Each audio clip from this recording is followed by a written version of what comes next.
It is 8:30 on the 30th of March. I'd like to call the meeting to order. Before we start, I'd like to remind my fellow supervisors to please look at the bills. And we will go over those later on. First item on the agenda is to acknowledge the minutes. Lee. Second. Carrie, motion and a second. All those in favor signify by saying aye. Aye. I believe the courthouse maintenance supervisor is next and he is not here, so let's go on. He is in the building. I've seen him. Yeah. I'm sure he'll make his way here eventually. So that means the county engineer is on the up now. Oh, my gosh. That's you. All right. And he's in the building as well. He is in the building. I'm in the building and in the room. So good morning, supervisors. I can see that, Jim. We are working on contract rock. The Fairfield quarry is still, we're still working to get the rock out of Fairfield quarry for the routes that get that. And right now we're on target that we'll have all of that finished by the end of this week, which will work out quite well because we're going to close Libertyville Road Monday, a week from today, to begin the construction project, rehabilitation project. And that project will begin. They'll set up the road closure, which will close the road to through traffic. So there will not be access on Libertyville Road to the Fairfield quarry. They'll have to use the designated truck route, Libertyville, or west from Highway 1.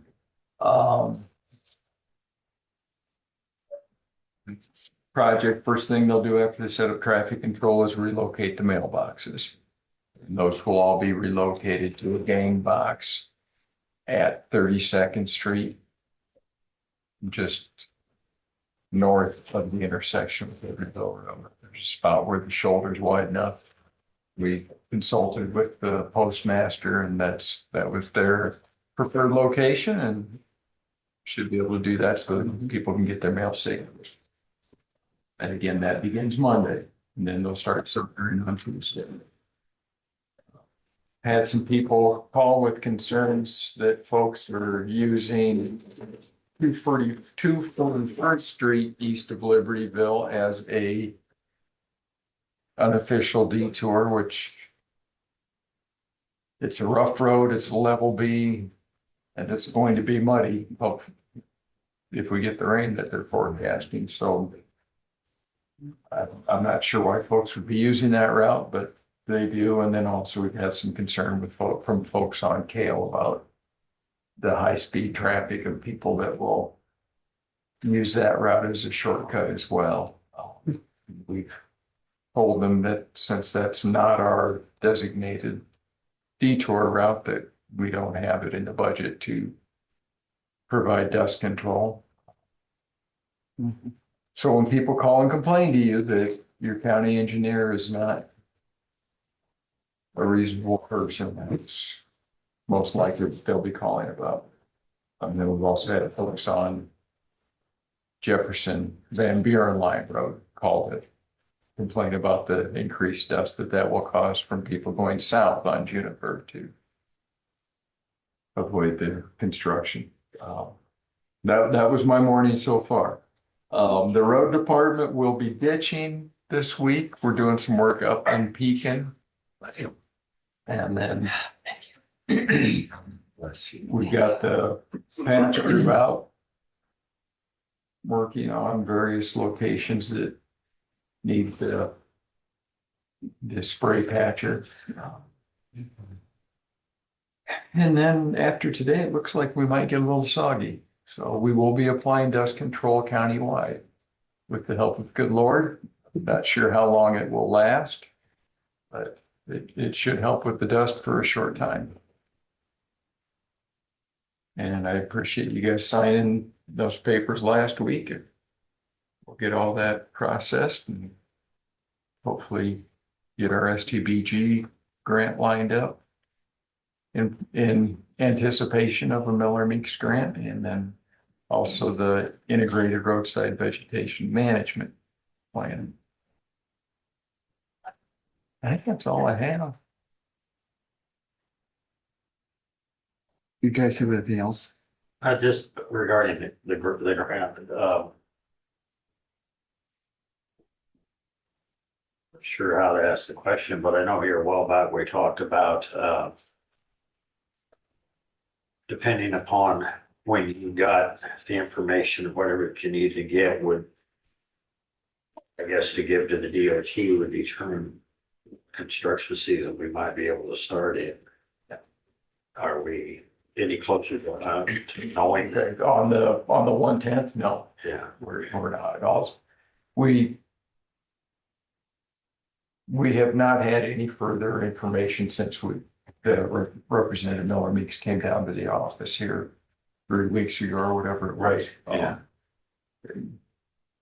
Yeah, I would speculate it's gonna be a while, just because of, they've got, her office has 15 grants and every other representative's office has 15 grants, and it's just a lot of paper to shuffle, so. And this one is through HUD. I don't know for our end of it, I don't think it will be any different because it will still run through the IDOT. So, but how efficient they are on getting that paperwork pushed through is anybody's guess. Right, that's good. So it may be quicker than what the FHWA does, or it may be slower, or we may not see any change whatsoever. Yeah, obviously I was confusing two grants as well. Welcome to my world. Thanks, Dwayne. Next item is to meet with the ambulance director. Oh, I'm sorry, Dave. Oh, if you don't have much, go ahead and then you get out. I've got some. Okay. All right. What's going on, Dave? Thanks. I spoke with Rod Nelson, and apparently there's a vendor out there now which is making a backup generator, which would be perfect for our application to support the computer room down there. And he's supposed to put together a price for me this week, so Okay. sometime this week or beginning of next week, I should have something on that. The problem before was that all the equipment out there, there was so little demand on it that it would actually burn the units up. And in this particular unit, that's not the case. So we can isolate that room and put it on one circuit and then back it up with a generator. So that's where we're at with that one.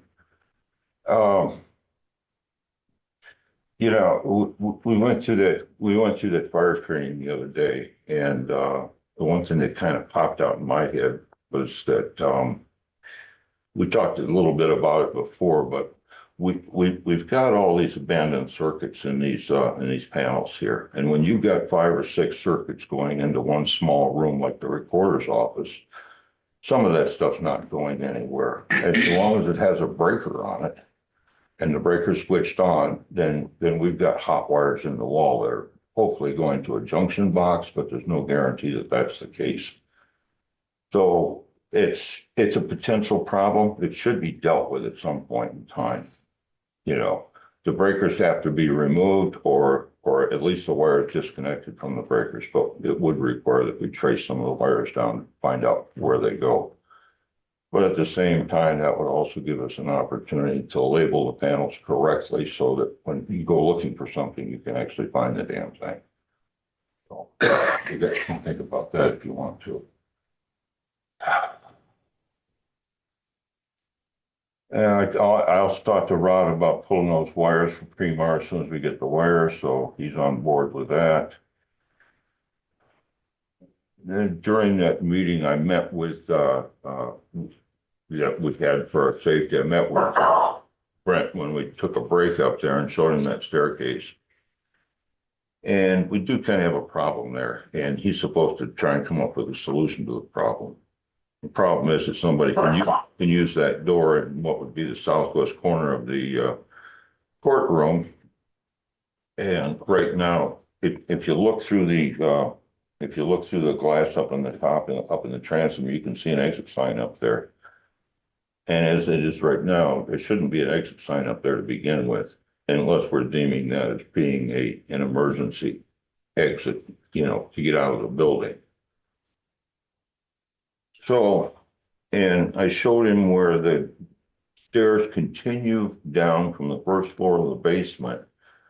And so the logical conclusion would be if you use that as an exit, you would start downstairs.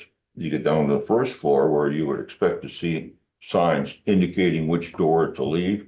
And there's no signage there, and it would have to be an illuminated sign, an exit that would be on the, would have to be on the system. And then we'd also have to come up with some kind of a lockable barricade that would prevent somebody from going downstairs. That's what we have to do to establish that as an exit. Either that or we abandon it as an exit and we just make sure that anybody who uses that bathroom up there, that they would be state employees, anybody connected with the court's office. So they would know that it's not an exit, it's just a place you can get in and out of.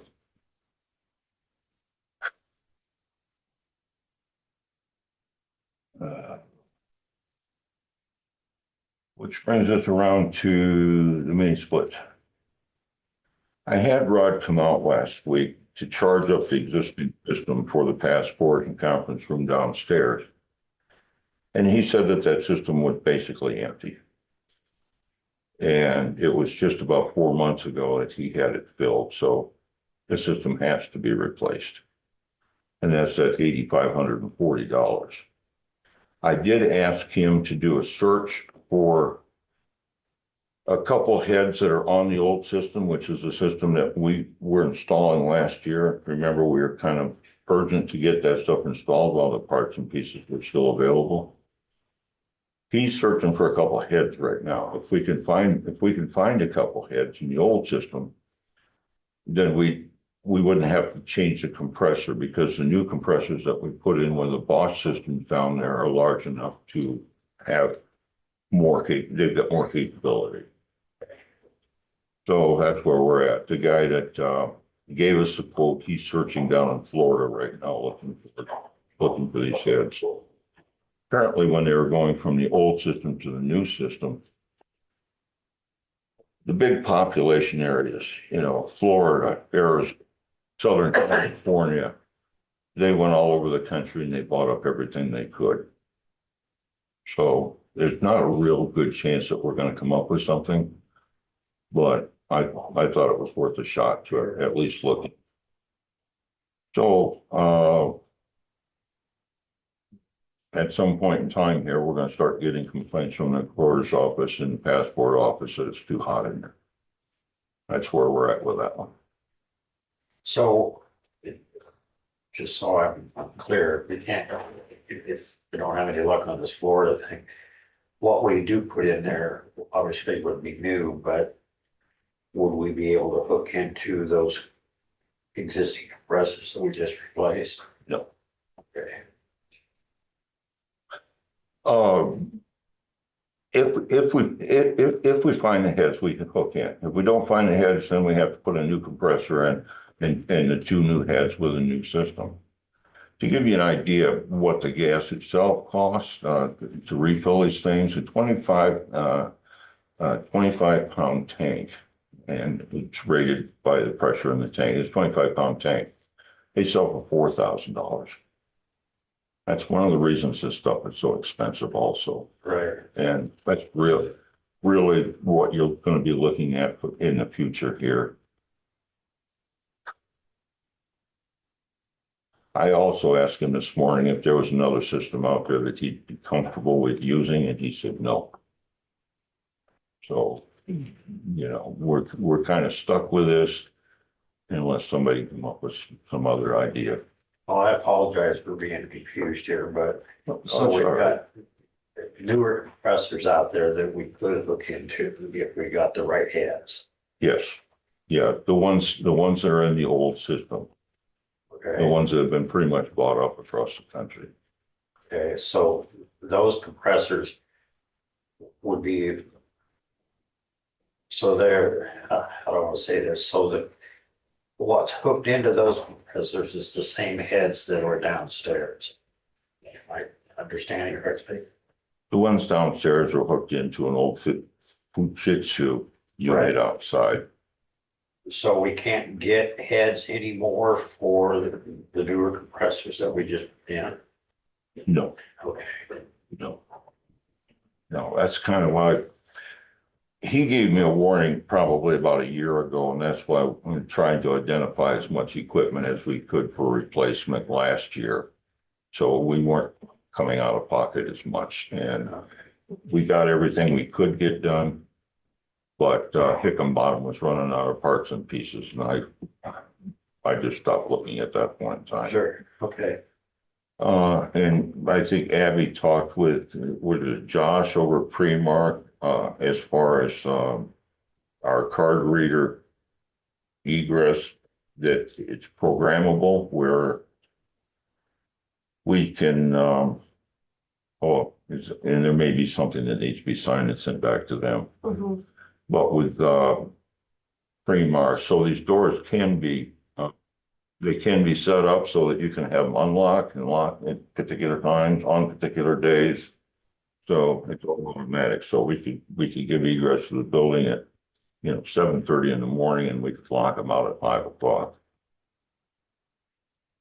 Very simple to change hours then. Uh, Abby would know more about that than I would. I haven't gotten training on it yet, obviously, but it's my understanding that it's all through computer that Yeah, you log it's- in and. Assuming it's the a same or PDK. similar. Okay, did it is a look that up. PDK? Yes. Okay, so yeah, super simple. I have a point of legal inquiry. The court, if there's ever a court trial where a judge is holding court, you've got to have it be an open courtroom and access to and from. So I don't know if there's a way that it can be temporarily overridden, leave it open so people can get access to and from the court. If a judge was holding, a court proceeding that was after 5 o'clock. Yeah, it's adjustable. Okay, I mean, we would have to adjust it for elections as well. yeah, it's for all that. It should be easily done. It is. But that's good. Okay, sorry. I did also find out that he hadn't communicated that and felt that it was necessary to include it in the last email, that even when the doors lock, there was some sort of confusion about somebody needing to be able to swipe to get out, but it's a motion detector. So if someone's on the inside, they don't have to have their badge to get out. Right. But he Makes communicated that, sense, so. Well, it doesn't matter what the electronics are doing. There's always going to be that panic bar on there, and that panic bar, Right. it's 100% mechanical. So at any time you can hit the panic bar and leave the building. So is it, if electricity is out, you still use a key to get access? Yes. Okay. Never know when it's out. Yeah, exactly. And then we did the number of cards because the police officers and sheriff's deputies. And then for the fire trucks as well, so that they have access if Should it's midnight. Yeah, there should be one card in each response vehicle, ideally. Well, that's the purpose in putting the Knox box up. As soon as I asked several That- times for an app for the Knox box, but the Knox box would be located outside. Both the fire department and police department would have access to that, and inside would be a key card as well as a regular key. That's an option as well. Yeah. Cut down on your number of cards that you'd have to purchase in the program. So, Okay, oh, we I don't just, have that yet. this is probably more for Christie than anything else, but if there is a fire in the building, we probably got 75% of our paper goods in 3 vaults in this building. We got the one in the auditor's office, the one in Kelly's office, and then the treasurer's office. Simply by pushing those doors shut, those areas are contained. So that should be part of the getting out of the building. Because all they have to do is push those doors shut, and then you've got a fire door there. So that would go a long way. But like I said before, these abandoned wires in the building, they probably pose more of a threat than anything else. Because we don't know what they are. They could be the old braided wires, they could be knob and tube, they could be any damn thing. So it's gonna take some time to trace all of them, isn't it? It's gonna take time, it's gonna take money. I mean, you have 2 guys come out for the day, you're basically spending somewhere in the neighborhood of $1,600. So it doesn't have to be something that's done all at once, and most of it is for the stuff that services the first floor. Probably 90%. But we've got 3 panels down there dedicated to 4 rooms. And these rooms don't have much more than lighting. They've got some wall outlets and then they've got some copiers. So there really isn't a big power need. And that's why I say that we've got circuits down there that aren't being used that are could be still live. Wonder if there's some, Just flip everything off, and then each office calls it, hey, this doesn't work. Hey, this doesn't work. Good solution. Well, there'll be a little bit of that back and forth, but they'll Yeah. have like a walkie-talkie and they'll try and trace it down. Yeah, But when we discover what it does control, then we can put it in what's called a panel schedule. There's a piece of paper in there that's got numbers on it for each circuit. And you just write in what it goes none of to. that was filled out, I presume. There was a guy working for Rod that hated coming up here and he wasn't very cooperative. Let's just put it that way. But, you're looking at something, it's kind of like a walking accident. It probably started 40 or 50 or 60 years ago. I'll reach out to Joanne just for something to giggles. Just to see if maybe by chance there might be a grant or something, because it would enhance or reduce the risk to the insurance company. So they might, I don't know whether they'd help out or not, but I'll check with Joe and see. Yeah. And the other thing you can do is you can also say, okay, these 2 panels are probably the worst and start with those 2. And, maybe throw 16 hours at it and see where it goes. And it's not as though it all has to be completed at once. It could be done over the course of a year, over the course of a couple of years. But it is something that needs to be done. It's kind of on the tail end of all the mechanicals. I did meet with the boiler inspector on Friday. We went through all the operational stuff and he looked at the logbook and all the upgrades that he wanted to see happen, and he was satisfied. So he's going to send a certificate that all posts down there that's been inspected. Hope he doesn't backdate it. But he's not going to backdate, but he's going to send you a bill along with it. Or that not surprise me.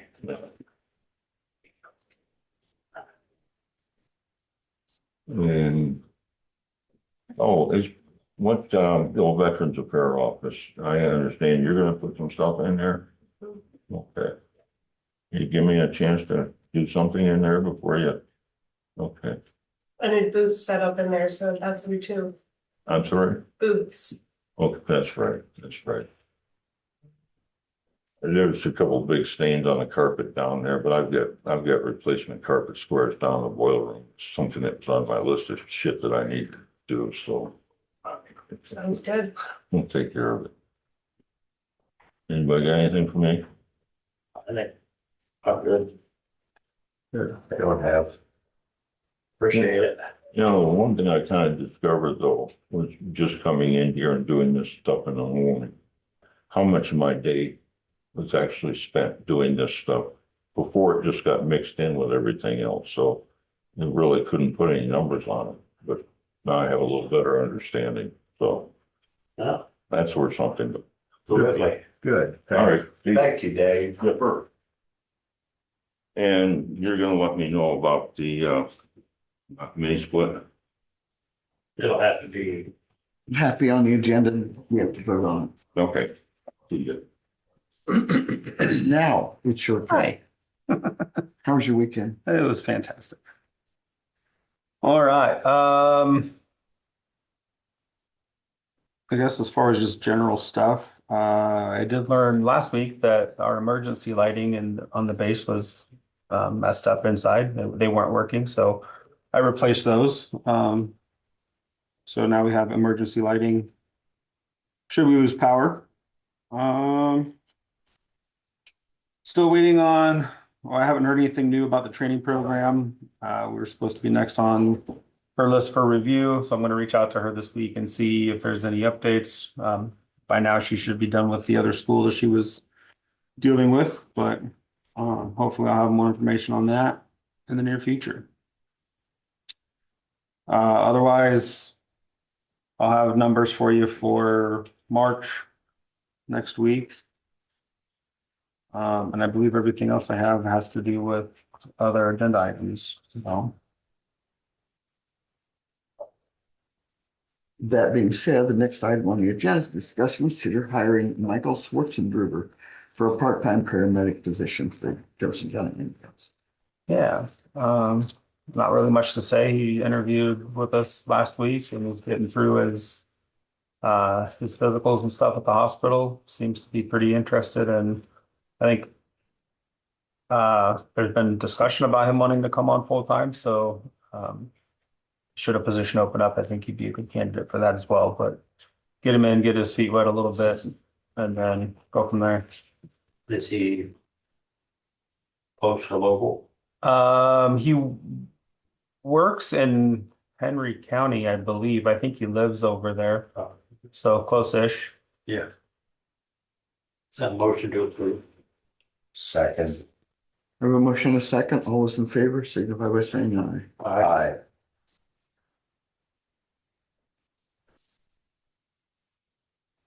Next item on the agenda is discuss and consider hiring Denise.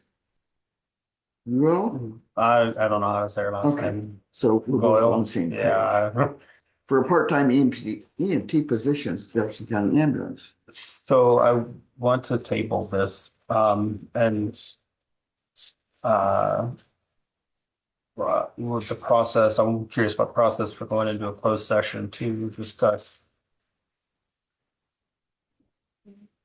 things with this applicant. I don't know what the process is for that, so it's more of. Legally, you can go into a closed session to protect a person's reputation and personal rights. Only if they request it, but they need to make a written request in writing. The individual? I'm sorry, The individual needs to do that? yeah, Oh, because otherwise the board has to do its discussions in open session. So we probably shouldn't even have mentioned her name. I'm sorry. So how do we make a determination about bringing any individual on in any department if we have? Hey, It's supposed to be open. And there's, I know it's difficult to do that, but that's what the law is, as I read it. but the law also says that you can't discuss their health issues. Well, the law doesn't say you can't discuss health issues, but especially if it's something in employment when you're hiring someone. But it has to be an open session where you have Iowa a sunshine law state. Right. Everything's supposed to be in the open. Very serious penalties if we violate that for the individual people on the board.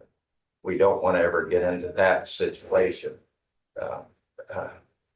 The person, if they're concerned about reputation or, personal information being disclosed, they can make a written request that, and I imagine your auditor's office has a form that we can get filled out, signed. I know some counties do it that way. And then the board can do it, but they have to make a request beforehand.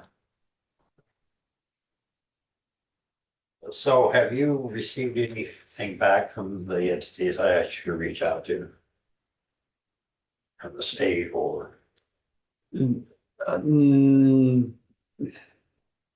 Very vague response From both? from the state. Okay. Yeah. Well, I gotta tell you, obviously, it's no reflection upon the circumstances being what they are. I have some reservations. So I would say we just table this for now. I will reach out to the applicant and see if we can get that request. Because I would like to have a more candid discussion about it. So we're going to table this. I would and You're table. going to talk to the applicant, Yes, and would next Monday be timely I would enough for think Abby? so. Put that on the agenda. We need a motion to table it. We don't always do that, but For the record, I guess. Yeah, I'll make second motion. that. Okay. You want these or we just make them, it's okay. See how it goes. next item, discuss and consider contract with Dr. Doug Lacey, Let's see. okay, as the medical director. So I forwarded you copies of his signed agreement. So I brought hard copies too, if you guys want hard copies of those. I believe Chauncey edited just some formatting stuff within that, and then Dr. Lissy did send me back his signed copy of the edited version. So that is here. You have a signed copy. Point of legal procedure that I wanted to bring up. One of the things I noticed was the provision of insurance. We had a discussion about that within the office between Elizabeth and Chauncey and myself this morning. It's probably better policy to increase the pay and let that person provide their own insurance. I'm not sure exactly. I see the next item on the agenda is approaching that, but it might be a better procedural way to go that way. Rather than us just paying that bill. Yes, because we don't want to extend ourselves to the extent we're providing the insurance and have any kind of a situation. It also sets a policy for other people that are professionals. It's better to have the professional provide their own insurance, increase their pay if you need to increase the pay for that amount. That was our belief of the best policy. Well, here's the issue, I think. It's going through our insurance. Am I correct? Right, yeah, I've coordinated everything through Joe. And from my understanding, it's basically a copy of what Dr. Curtis has. So I don't know if that same process applies to Dr. Curtis for his malpractice insurance through the county, because he serves as basically a similar role for all the volunteer services. But because he's also employed by the hospital, that causes some kind of confusion as well, I think. The whole insurance thing has been a lot of back and forth. It's kind of a policy issue, but you don't, and it may never come to that, but you don't want the county ever to be the county representing itself as the insurer of the person if there's ever a claim, and that we didn't provide the right insurance or anything of that kind. That's the general legal concern. Hey, Joyce, I have a question. His employment with, or under this would be start when? The first, The 1st of April? yes. And is he signing a contract for a full year? Or is it just a monthly thing? I believe it's for a year and then auto renew until, So in other words, in my mind, I can see the worst situation would be, can he quit after a month and say, I don't want to do this anymore? We've already got the insurance paid for 6 months or a year. I mean, I don't want that to happen. I mean, We'd be wasting I money guess for the county. theoretically that could happen. Yeah, but- that's what I thought. I'm sorry. No, yeah, that's, So I guess I would agree with the legal expertise in the room of saying we need to up his salary if you need to, and then he needs to buy his own insurance. That way we aren't encumbered to pay this premium for 6 months or a year, which would be wasting the taxpayers' money. Yeah, that's where they were. Now we go on the third floor. As the turn left and it's like that there.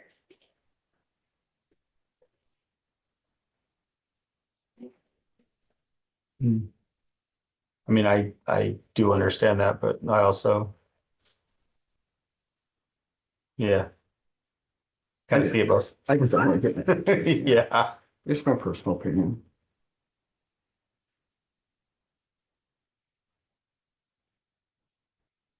So what would we have to increase it to take care of that? Well, so the policy that we had quoted through. Is on this first Well, page. it's through Joe Benz and through ICAP, I think, but was like $3,037 annually. Or something similar to that, yeah.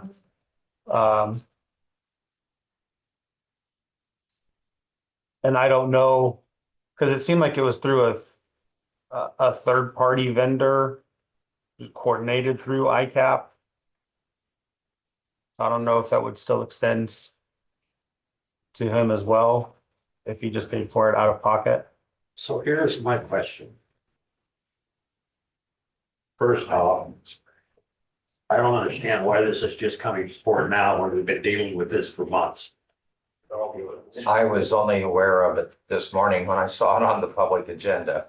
It's been on the agenda every week for months. Okay, I have missed some. So I'm not happy about that. I apologize. I'm sorry to have to bring it up, but The other thing is, well, I understand where you're coming from. But this should have been brought to our attention a long time ago so that we're not at the point where we're signing a contract. Lee, I think this is easily fixable. Well, it may be, but it also may be that this medical director says no, and we're up against a deadline. The point is that you don't have a director, you shut down your ambulance service. I thought Dr. Marino was gonna stay on board until he got one. April 30th, April 30th? yes. So if he's gonna start, Well, so Dr. Lissy agreed to start April 1st. I think Dr. Marino put a hard stop on as April 30th, but would, so we've got a little bit of time. Yes, we do, but by the same token, if this medical director says, no, I don't want to do it that way, then we're back to square one. That's why it's. So Lee, let's say hypothetically, let the new medical director say, we're gonna pay you more money. We're gonna pay you just for my ease of figuring right, $3,000 extra. sure. And you buy your own insurance. What's the difference? He's still good. This way, it would help us more because if he decides to walk out in 3 months or something. Well, my we don't have- question is- I wasn't done with it. I know, I understand where you're coming from. Yeah. The question is, if that was easy to do, then why didn't he do it from the beginning? I'm indicating that it wasn't something he wanted to do. Well, I don't know that, and I don't know how we can read people's minds to know. Josh has been the one dealing with him. So, and from the discussions I've had with him, it seemed like a foreign concept for him to have to purchase his own malpractice insurance because every place he's ever worked provided that. So that was the direction we went with that, and why I coordinated with Joe Benz and that whole thing to arrange that. Again, I think it's, again, I assume, have a tendency to oversimplify things, but I can reach out to everybody involved and say, hey, can he continue this policy and just pay for it out of pocket and go from there? I would assume it would be a simple fix. And we can make those adjustments as needed. But again, I also feel like he's working for us even as a, I guess, a contractor for us to just pay that premium out of pocket, or us pay that premium rather than him paying it out of pocket, just simplifies the process. But I do understand the legal side as well, so. So do we know, excuse me.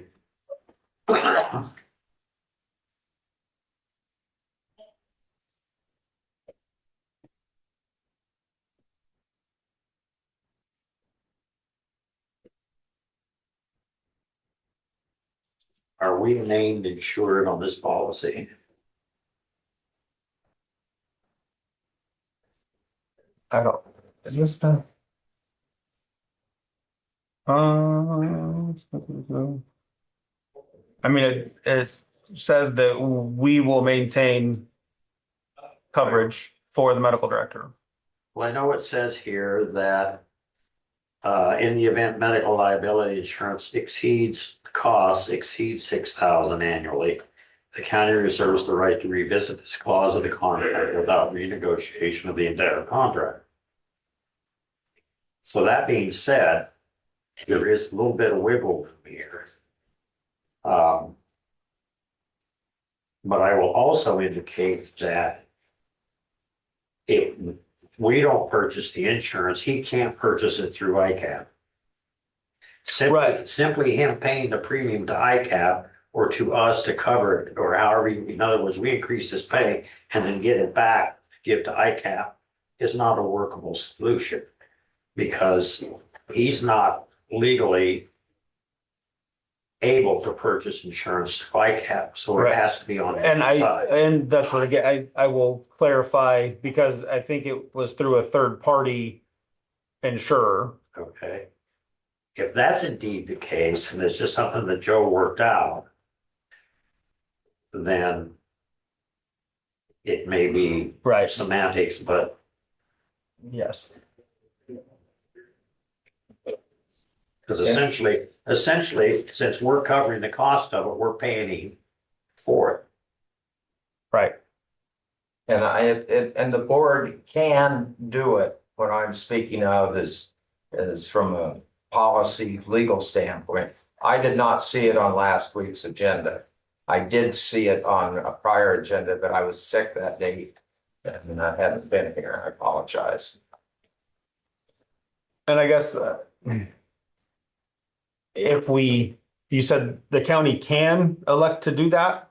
Well, I think the county can, but it's better. We think it's better legal To not. practice to do it individually and pay the person that they, because we have many employees that have professional insurance. But there are issues that sometimes people can say, well, you're providing the insurance. You didn't provide enough or the appropriate insurance. And that's why it's better to let the professional get their own insurance and just pay them more.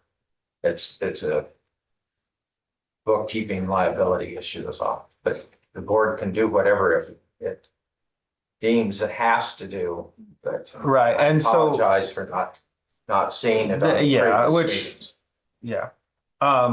And I believe this was part of the modification that Chauncey included, was in the event of medical liability costs more than 6,000 annually, that we can revise or revisit this clause.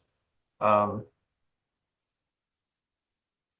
don't know. Again, it's entirely up to you guys. The quote we got was for little over $3,000. So I infer from what you're saying that the county pays for Dr. Curtis's. That's my understanding. Again, I could have So misinterpreted that that. we would have to redo that one as well.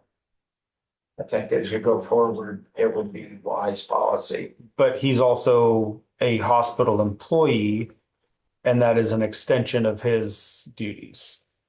I understand that. So That's not- that changes the dynamic. I don't know that it does. The reason I asked the question is because if you're paying for his, if the county rather is paying for his as the medical director for public health, Got the same issue. exactly. I don't pretend to understand all of the legal Right. innuendos, but I guess- That's why it's called practice of law. Yes. From my perspective, I think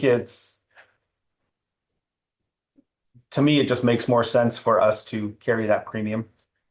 But again, I do understand if he were to leave, which I don't anticipate that to be a thing. He's been pretty consistent in Atumwa for several years. I would, so I guess the question, the simplest place to start, I guess, is to reach out to Joe to see whether or not he can pay that premium directly. And then we would just increase the 15. to cover the, Cover the premium. Yep. That, I'm good with that. Most insurances, if you cancel a policy, they reimburse you if you overpay. Am I wrong on that? well, I know we got reimbursed from travelers, but that's a different kind of insurance, so I don't know the answer to that.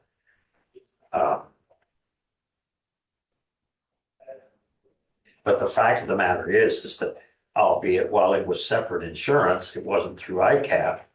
We paid Dr. Marino's insurance the entire time she was here. And this never came up. It's true.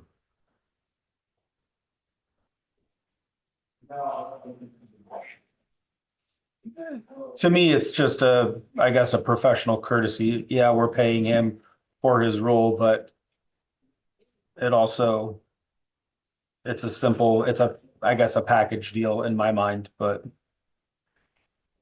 Now, let me rephrase that, Abby, Christie. Did we pay her directly and she paid her insurance, or did we pay her insurance? I feel like her insurance was paid.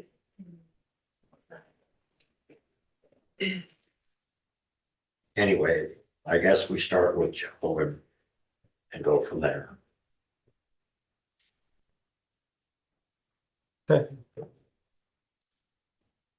Oh. She paid it and we reimbursed her. Okay. So that goes, Cunningham Group, huh, Cunningham Group. which I'm not sure if that's an option. yeah. I don't know anything about this Cunningham, I don't know why I should, but I will, I'll reach out to Joe and let you guys know.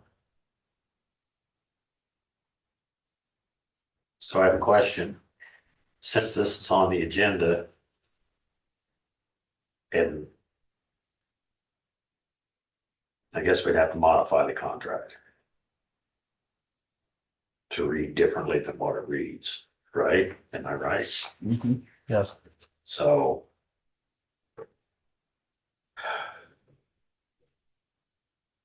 I think that's included in your agenda for you to take action on this and deciding, and I don't see that as a violation of the rules.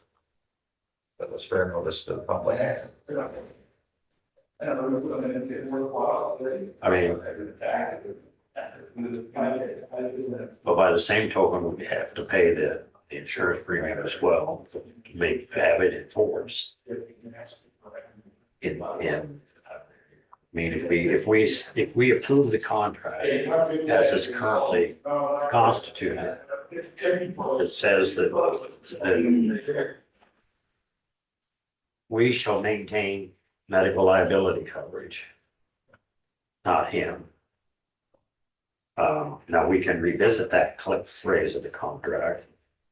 So I don't know what you want to do, but April 1st is literally just around the corner.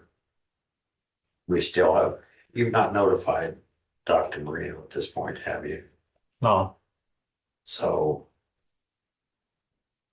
I just authorize whoever has been negotiating to approve it with that change if possible.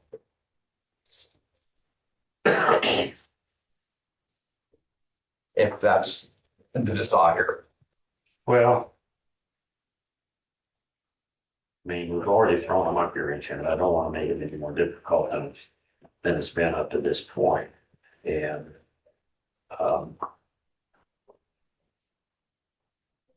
we've always had a difficult time for whatever reason securing a medical director. So I don't want to lose the one that we've got on the horizon as far as that part of it goes.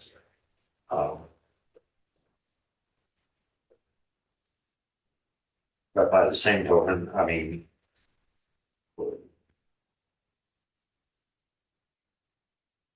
If you want to approve this one, you could make a motion stating that the board approves the proposed contract subject to possible negotiation of a change to provide that the director provide his own insurance and salary be increased in the same amount to provide for that.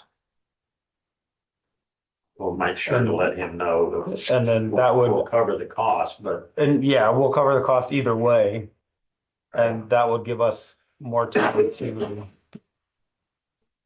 dive in more and figure out what he would need to do. So I would approve that motion.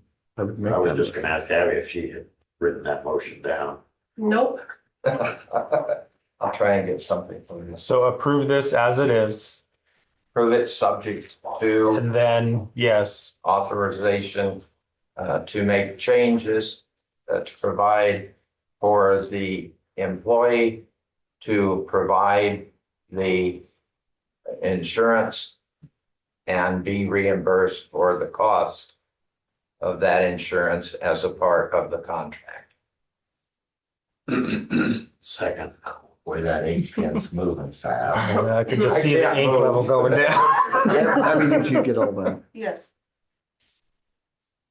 Okay, I have a motion, a second. All those in favor signify by saying aye. Before we discussion, does that allow the chair to sign it? Certainly. The Okay, board passes the motion, sure. okay, so I'm an I too, Susie. What? I said I'm an I too. Oh, really? So I am so glad. I appreciate that. I knew you would be. Next item, After all, I'm number one, right? no, you're about number 4. Can I get a copy of that signed contract? When it's, When it's ready. yes. Next item is to discuss medical director's insurance. Which we've He's already good. done that, yep. Okay. Set date and time for fiscal year 2027's county budget hearings. Thanks, guys. Thanks, Josh. Thank you, Josh. Set date, if she have a, Yeah, June, not July. April 13th at 9.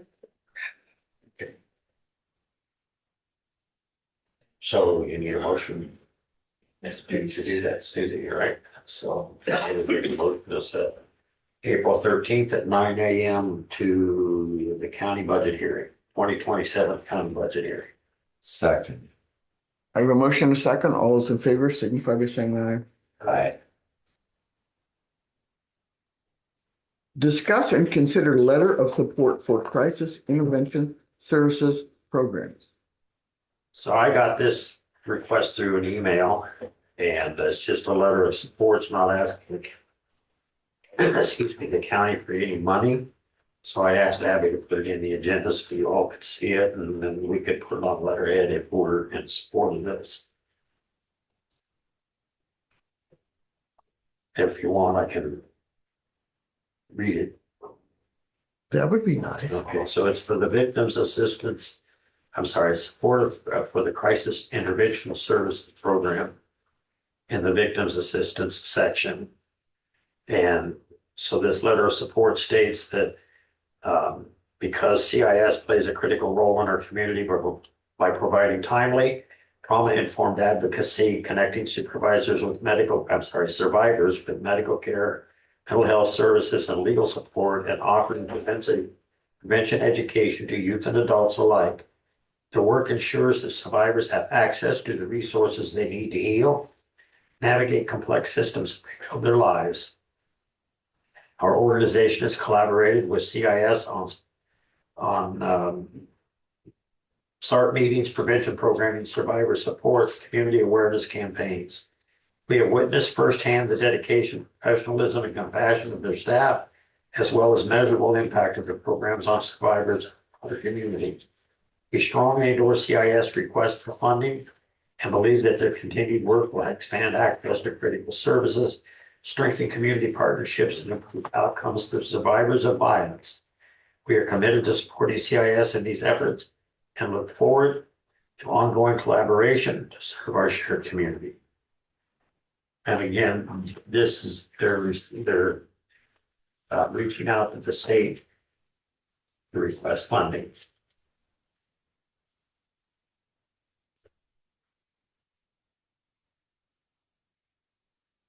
And this would go to the Office of the Attorney General of Iowa.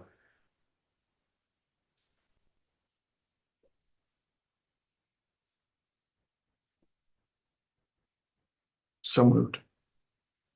Second. Oh, go ahead, Joe. Second then. I have a motion and several seconds.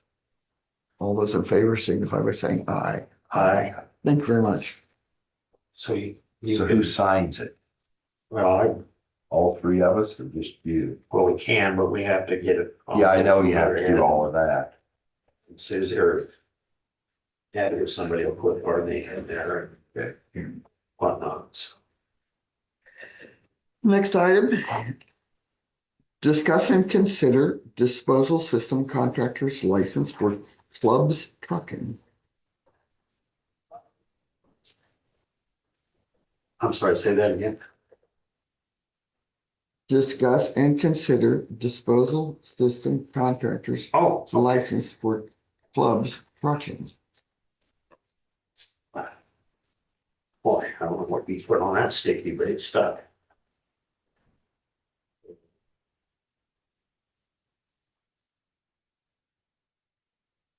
He's met all requirements, correct?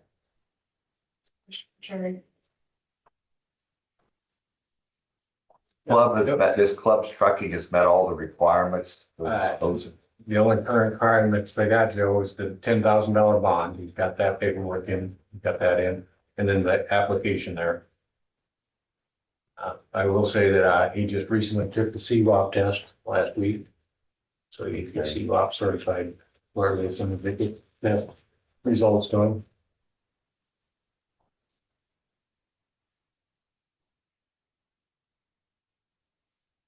I move to accept his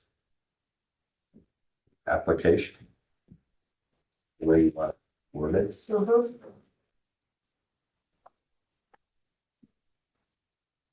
That's the set matter.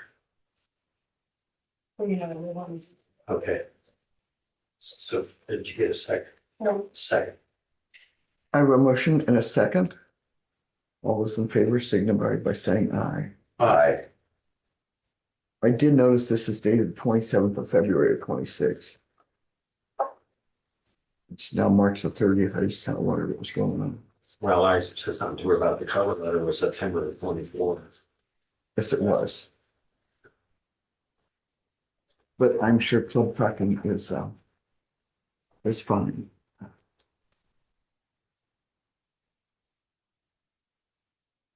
The date on his bond is for the year, so Yeah. it's starting in February. The 27th. Okay.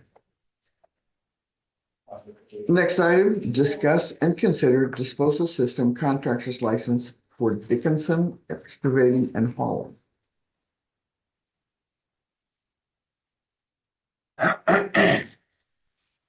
Motion to approve. Second, Also had that gentleman was, from out of town, county, but he is certified inspector. Certified, so you see walk through bank also. I have a motion and a second. All those in favor signify by saying aye. aye. Thank you very much.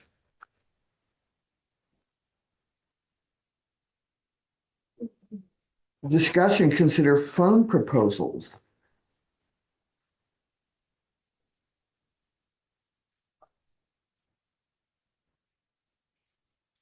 Take it, that's what you gentlemen are here for today. Yes, sir. We have any questions? Apologize for not sending a notice sooner to you. That's good. I've seen it and I Can I put it off and I finally responded to him last night. I ask where you're from, please? We cover Kelowna, I see that now. Washington, and Okay. south, all the way down to Salem. Okay. Thank you. We're in a large project here in Jefferson. Thank you.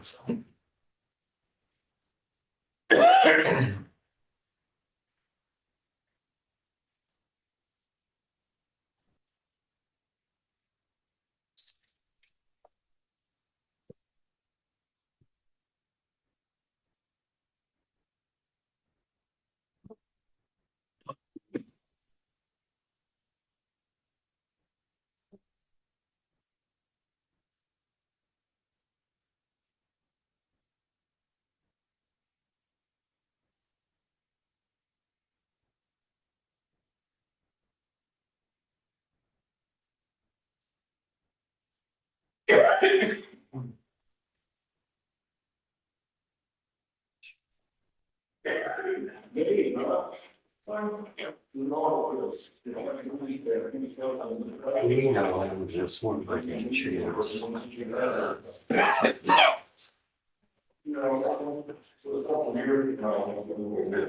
That's rich.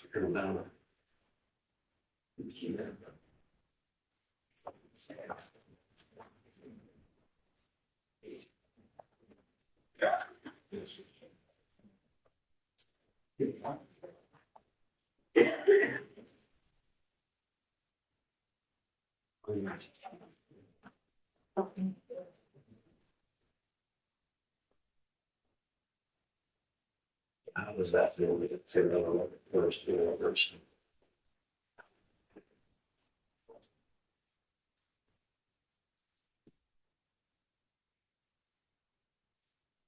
It's only about 48.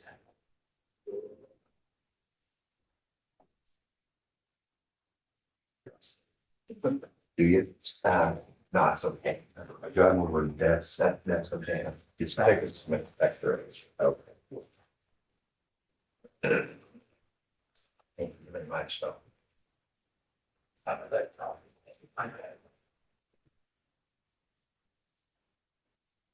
Oh.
This is in addition to this.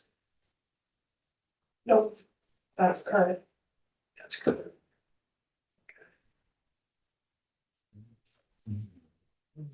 So all of this is already in some way. And you saw a number I wrote at the bottom. Number you wrote part of this. That is everyone but conservation and attorney, because they're not interested. Okay. Big movement. But that's internet info. Right, so that was Was everybody population? Mhm. Good, put in the context. this is public health. They're not interested. Yes. They're not, okay. They've got 8 phones over there.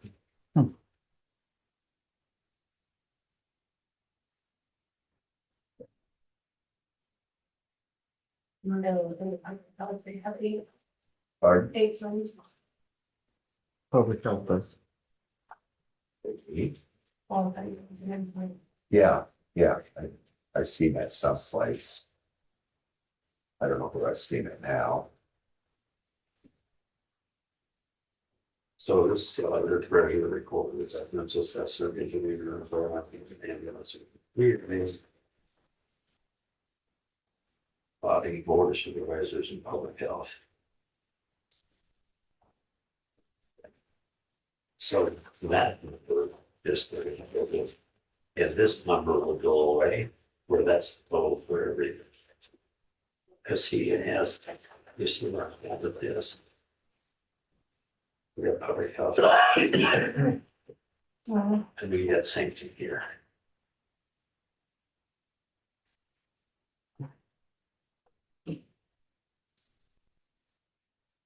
Unless that's what we're currently Oh. doing. Fax. Maybe they added fax lines in case people want those. That's what I see different. Breakdown for the services by departments. And then, But on this first one, I don't see fax lines. okay. So then we would go from that number to this number. They did fax. Never read fax in the auto attendant, Okay. which I don't think we would use in our office. Right. But I don't see, are they changing the phones? Yes. Oh. There's all the.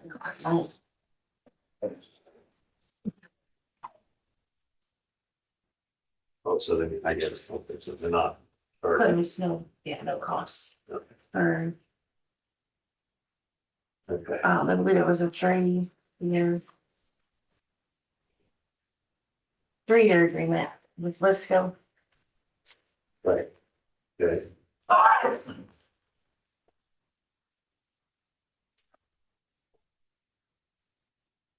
Still having what I do. Couldn't keep track of it. Look at nice pictures. Good present. So, Okay.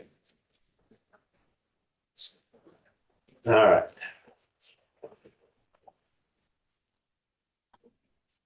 It's one time. The monthly was not, but there's no charge. Speak up. Okay, I think that was. Well, hello, AJ. got your morning business taken care of. I hope every, I did.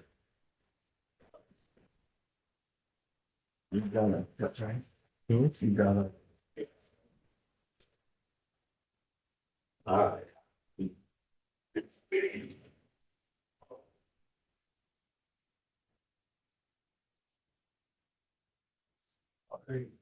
I'm ready whenever you are. You guys have any thoughts? Well- Concerns, ideas? With the help of Christie and Abby, I think I got it figured out. So that I have some semi-understanding of what I'm looking at besides paper. And what is that? Well, this one's got nice pictures. Just. It does appear, by my calculations, that Lisco is the lowest. That's what I'm seeing here.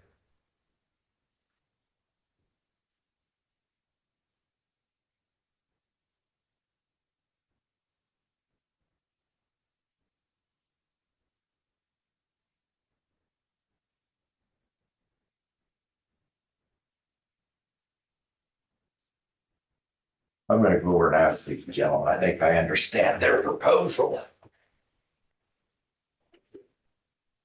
Or do you want them to come up to the table? It'd probably be smarter if they come to the table, Joe. Well, thank you, Susie. Step up. There we go. Thank you, guys. Yes, thanks. Thanks for having us. On this proposal you sent to us, the first or the second page is your monthly recurring total. And that's what it will be each month after installation. Am I correct on that? That is the figure. Yep, that's correct. Okay, okay. And then on the next page, we would be purchasing equipment for that figure at the bottom, plus the additional services. Are we all on the same page? My number is different on the monthly recurring than this page here. Oh, So this is, We had lowered the price and sent you a new proposal. the monthly recurring. did you should send be that to me? I did this morning, yeah. Oh, I didn't And- see it this morning. I apologize. And when I reset the last one, I wanna put a take a message look at that that? That's we the- had changed the pricing, so I did, Yes. You want to take give them these. so they can see Yeah. the actual. So originally, I think that our monthly charge was pretty much the same as what you currently are paying, and so our boss, Casey, she was not able to be here today. She had a family emergency that came up. She needed to attend to. Well, I apologize for the Um, late notice on it. And so, yeah, she wanted to have me change that, and which we don't normally do, but so it should say a lower amount with the changed user fee. So the user fee is essentially like the extension per phone.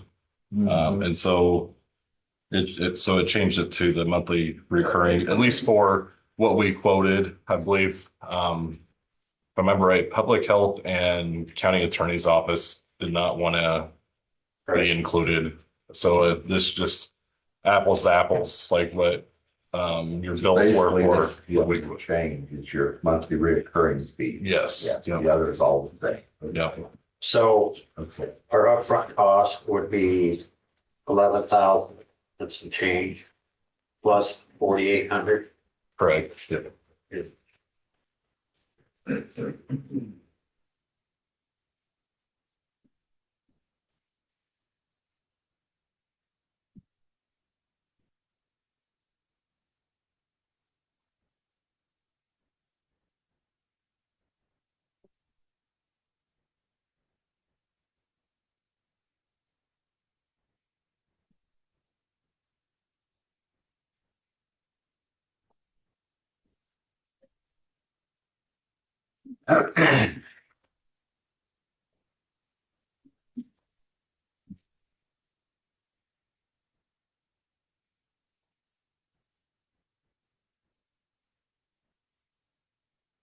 what I see, we had 3 different bids here and, we have another bid that is significantly lower.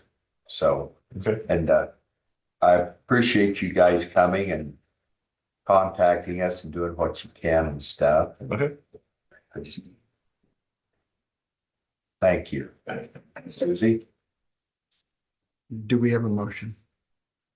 we haven't, Not yet. not yet. Okay. So maybe.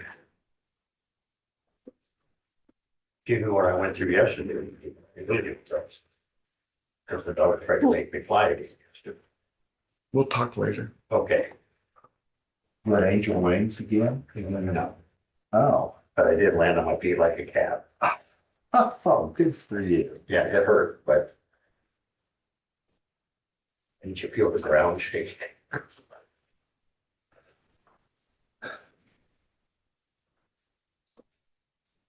And yeah, if there's a lower bid, the one thing that we could do is quote different phones. That'd be the only thing that we could do that would be able to lower the quote that we have for you guys.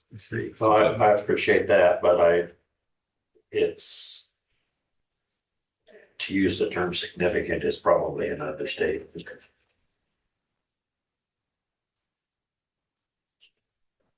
Apparently you're wanting to put all new wiring in and everything. Our phones run over internet, so we have to make sure our internet goes to each phone. It's not new wiring, so each phone would have an adapter. So that's the only thing that we'd have to do. Well, I thank you guys for coming down. So Lee, you want to move it on? Thank you. You got it. Thanks for having us. Thank you.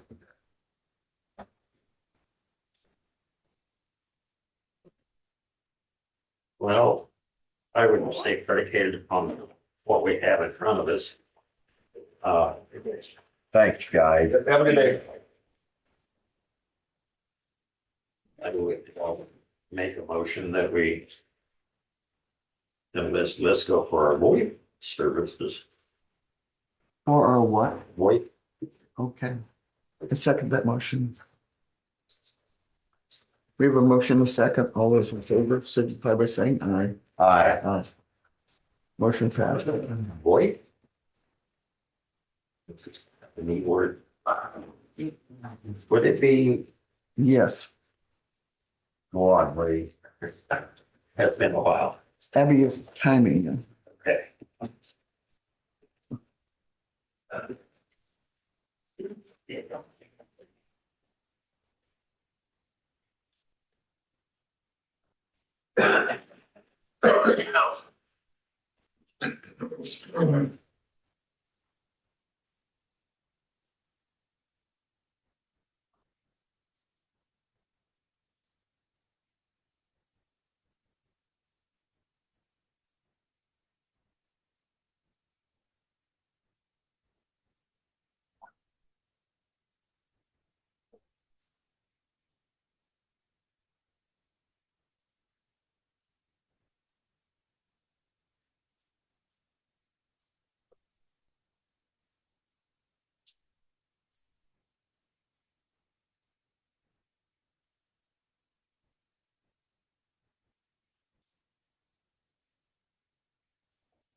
Joe, were you gonna go to the chamber banquet?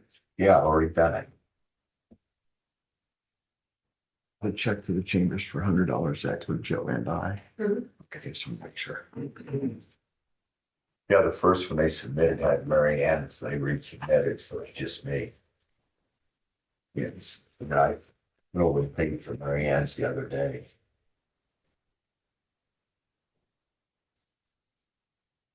I've also got read to the Supreme Court. So there'll be a bill coming for that.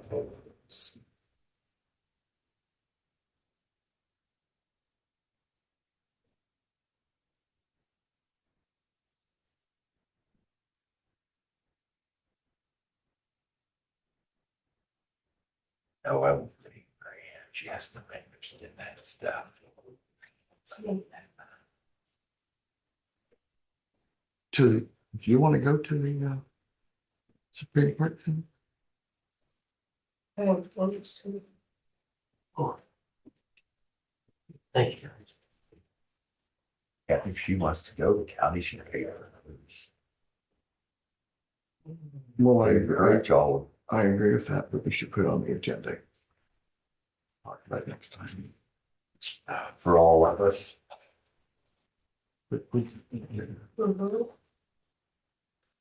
to include blah, blah, blah, blah, it's already in blah, blah, so.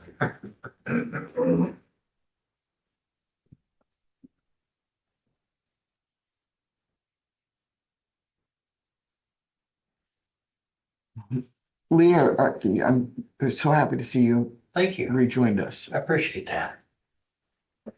Next item is to discuss and consider sending Board of Health max amount for environmental health budget.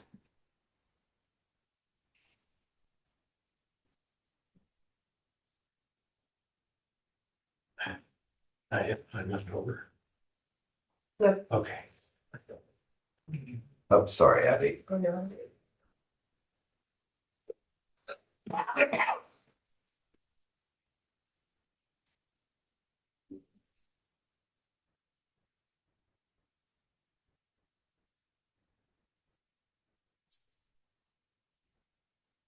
So do you have a dollar figure in mind? Did they give us a dollar figure? I just can't, yeah. I mean, do we have anything to read or look at? Yeah, we probably got it. We could do it. It's a lot on my desk. Abby, I think I've got it. Okay.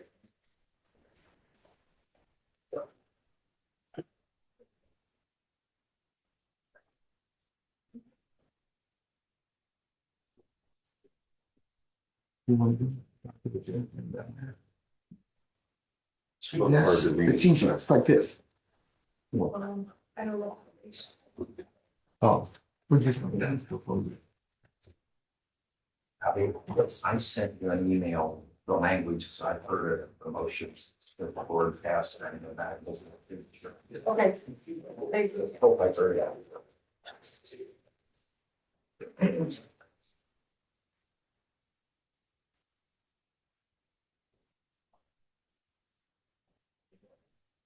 So the current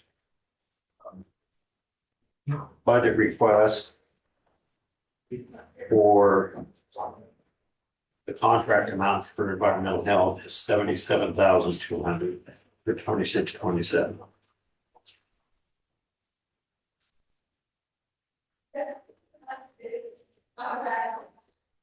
Now that is in addition to other expenses and revenue that is proposed or budgeted for in 26-27. Let me make sure I look at this right. Revenue total estimate of 64,375 against total expenses of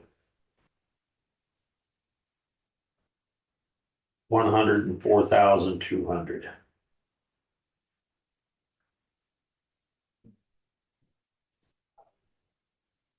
Would you read that first figure again, Lee? The revenue Yes, figure that's correct. Projected revenue is 64,375 for 26-27. I can give you the line items if you like. No, Was that a yes? no, you don't have to do. And then the total expense line item, I lost it, there it is, 104,200.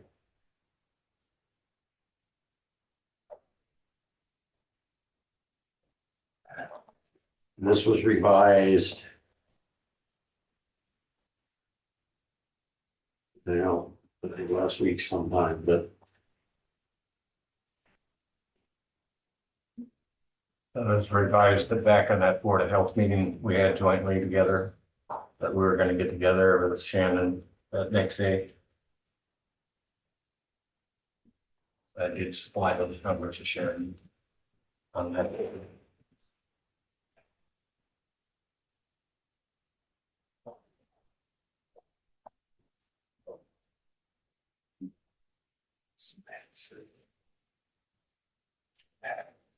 I don't know, now that I look at this, I see. Okay, so I gotta revise those numbers, Suzie. Okay, Because what's written down here in red is entirely different.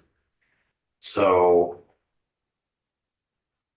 the revised revenue is 77,555, which includes,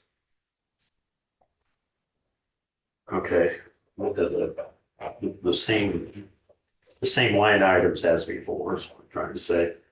And then the expenses is in red now is 104,165, so about $35 less, which includes the 77,200.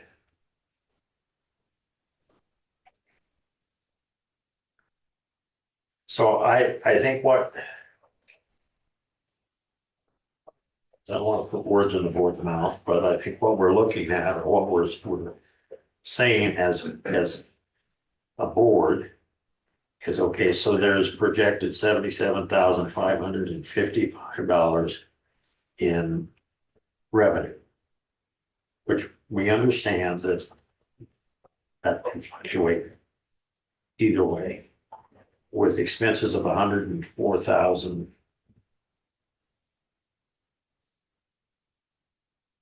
$165.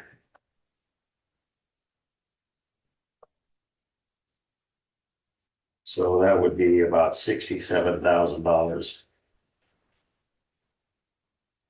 more in expenses than revenue. The math is, round figures is right, roughly. I looked at her because wow, did I figure it wrong? I'm not saying I didn't figure it wrong. You're right, I did figure it wrong. Because Abby used her calculator and it's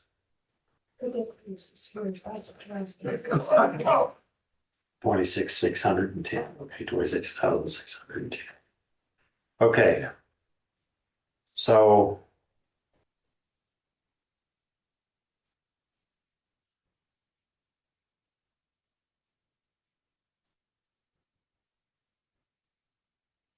I think if I'm not mistaken, and I could very well be, the board's position is that we will contribute the 77,200.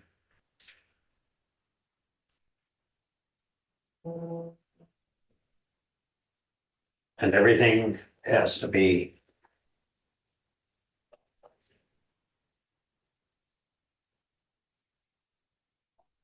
anything above and beyond that has to be covered out of the budget. you know, I go back to how much money do we give the Board of Health yearly? Yeah. I do have that. Whoops. Wrong.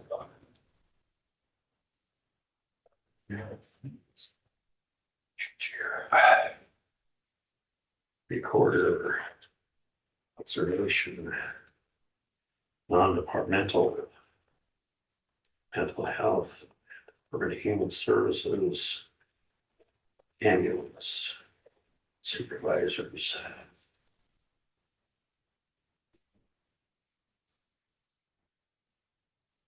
Here. Veterans. Clear on the bottom.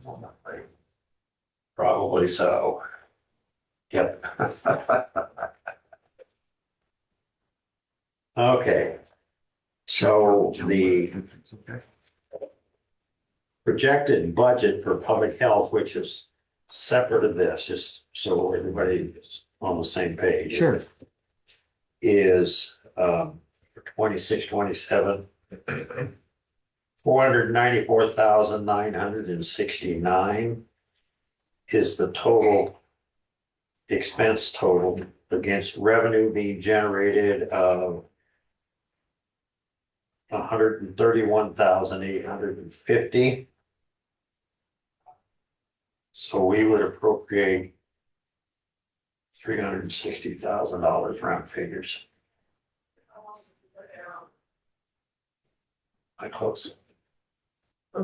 Yeah. And is environmental health included in that? It is bucket? not. It is its own I separate. guess I always thought we gave public health so much money, or excuse me, the Board of Health so much money, and both the sanitarian and public health came out of that. Years ago, they were all in the same basket. Yeah, I just kind yes. of wondered when that changed, because I've been seeing that for the last 4 weeks. 10 years.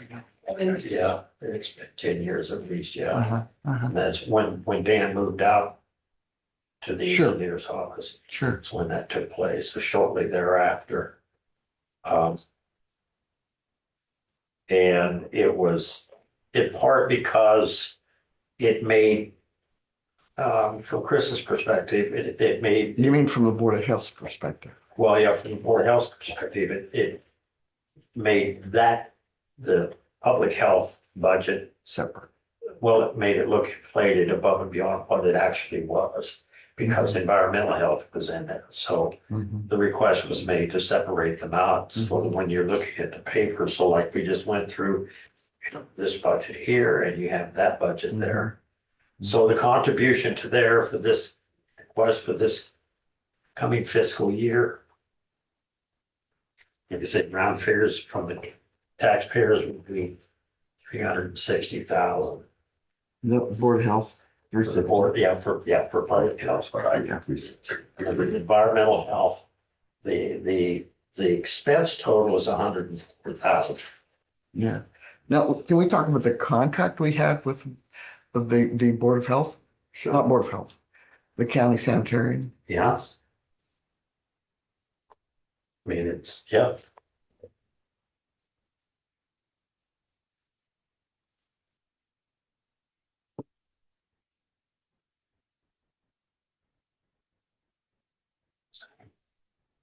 Mhm. What would you like to, excuse me, talk about? What does the contract say, dollar amount? The contract, the current contract, Is $77,200. yes, absent any changes, and I'm not saying there was or there wasn't, but absent any changes when they changed the name. Mm-hmm. So what's the 26, 27 contract Same. look like? 77,200? Yeah, And that's, is there any provision that allows for the mileage or anything like that? no. No. It states, contract does not establish an employee-employer relationship between Jefferson County and LWR, which is now Leonard Enterprises LLC, and all obligations under this contract shall be performed by LWR Inc. as an independent contractor. And So what about, I think I've heard that the county sanitarian has applied for grants. Would those grants just go right into the county coffers? well, the way that I would anticipate that it should work and can work is that the expenses that are incurred For. If I. So I'm just gonna say, for example, the revenue that you generate through, septic permits. Put that into general fund Mhm. to help offset the cost.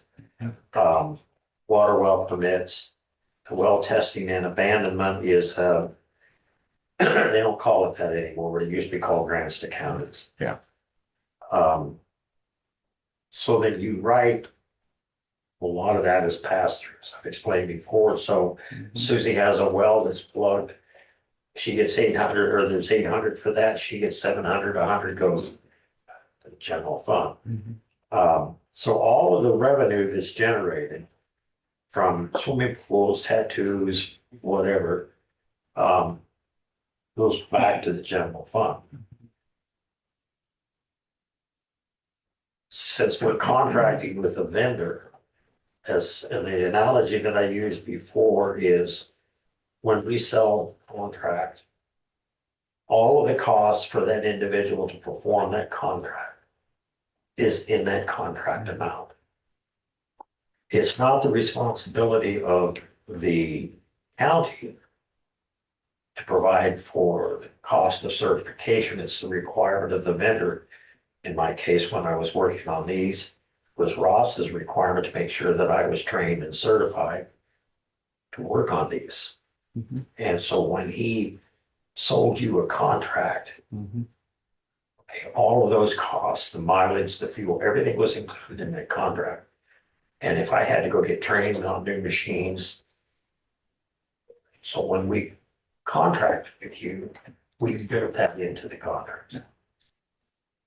And that's what. So in other words, the cost of doing business is $77,200. Right, you build that into the cost of your contract. I've been under the impression we've been paying mileage and stuff.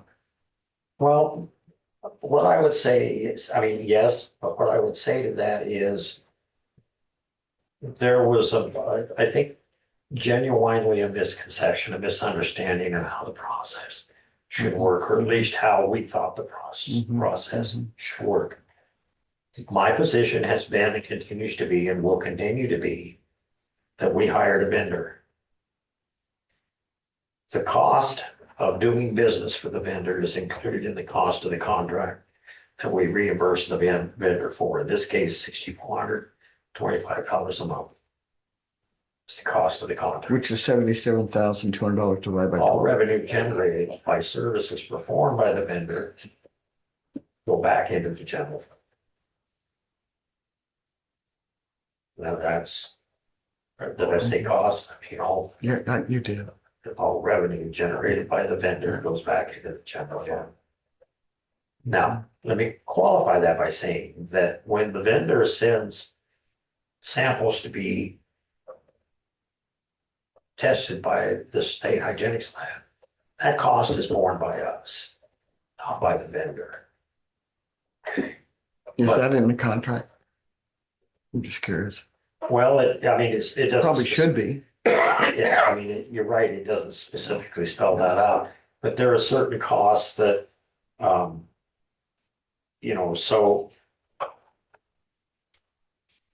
BOD test is a term and it's, and it's budgeted for. And then there is the landline, for example, at the engineer's office. But the rent amount would cover that, and likely would cover the BOD tests. But as far as, in other words, revenue being generated, because that 1,200 should be included in that revenue line item. But anyway, the point is that generically speaking, the vendor contracted for X amount of dollars. And all of the vendor's costs to do business are included in that contract amount, just like it is when we sold a contract. Now, it's true, we sold multiple contracts, but our service call rates, our fuel costs, everything was included in that annual rate or that cost per copy. which is what a vendor does when PCS comes here. And PCS charges us, all of their costs are included in that bill. Now, that being said, I'm not saying that contracts can't be negotiated or anything of that nature. But this board can say to the Board of Health, you can negotiate a contract for X. And this board can say, thank you very much, this is what we're going to give you. And then you have to, as a board, as an autonomous board, generate revenue elsewhere. Now, the revenue that's being generated might go into paying above and beyond what the board appropriates. That's a different discussion. But in answer to your question, So we only give the Board of Health X amount of dollars specifically for the sanitarian. Is that Well, correct? For the environmental health budget. yeah, the John Cook environmental budget. Because, you know, I've And, been yeah, looking at what if, should we take it from this? And you guys haven't said that to me. So it's a new revelation to me. And maybe so, I like haven't been here. well, but if you remember the other day when Chauncey was here, Chauncey said, contract calls for $77,200. Yeah. Which has been my position all along. The vendor has indicated what he or she needs to perform the services Mhm. provided under the contract. Mhm. And And so what That's- we're talking about here is the 26, 27.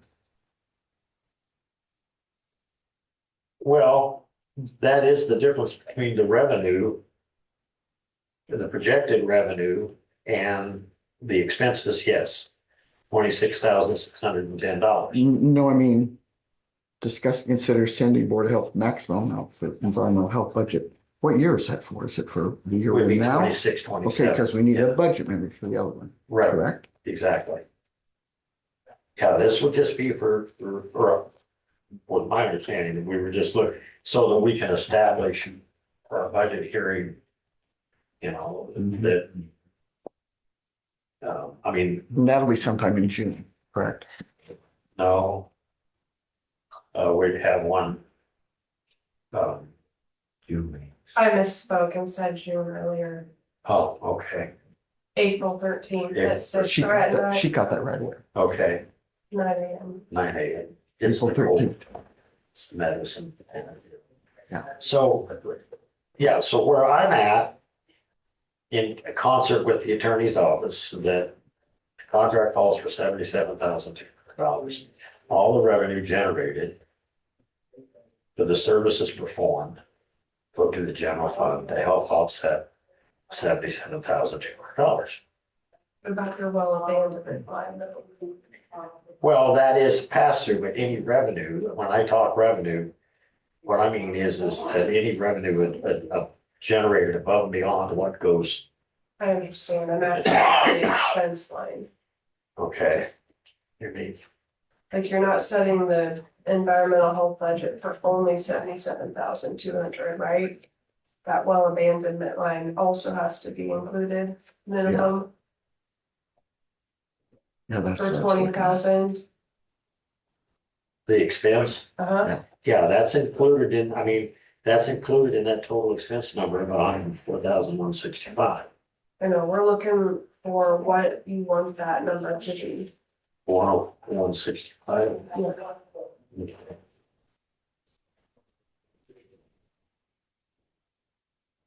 Well, see, to me, that's a wash.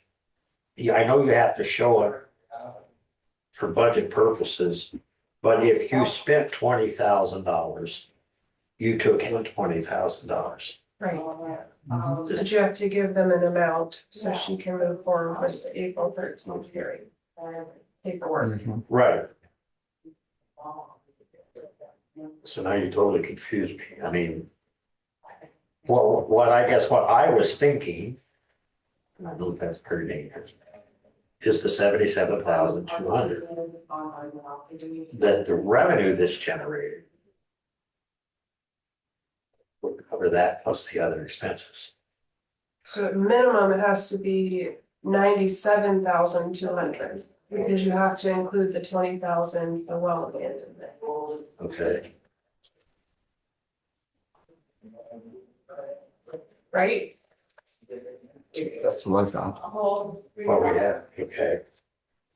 So then we need to include, if I'm not mistaken, the $250 for BOD tests. Because that would be along the same lines, right? Yeah. Okay. What we're looking for is that Right. bottom line number. Do you want it to be 104, 165, or are you looking at a number less than that? Right, okay. So if, following your logic, Thank goodness. um, so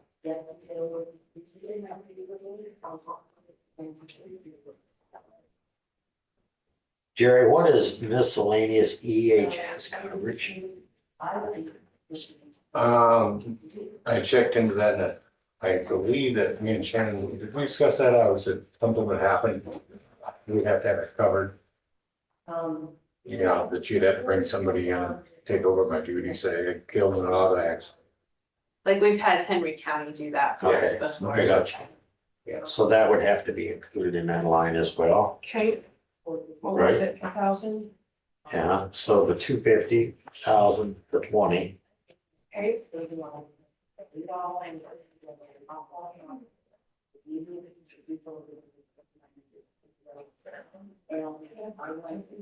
Yep.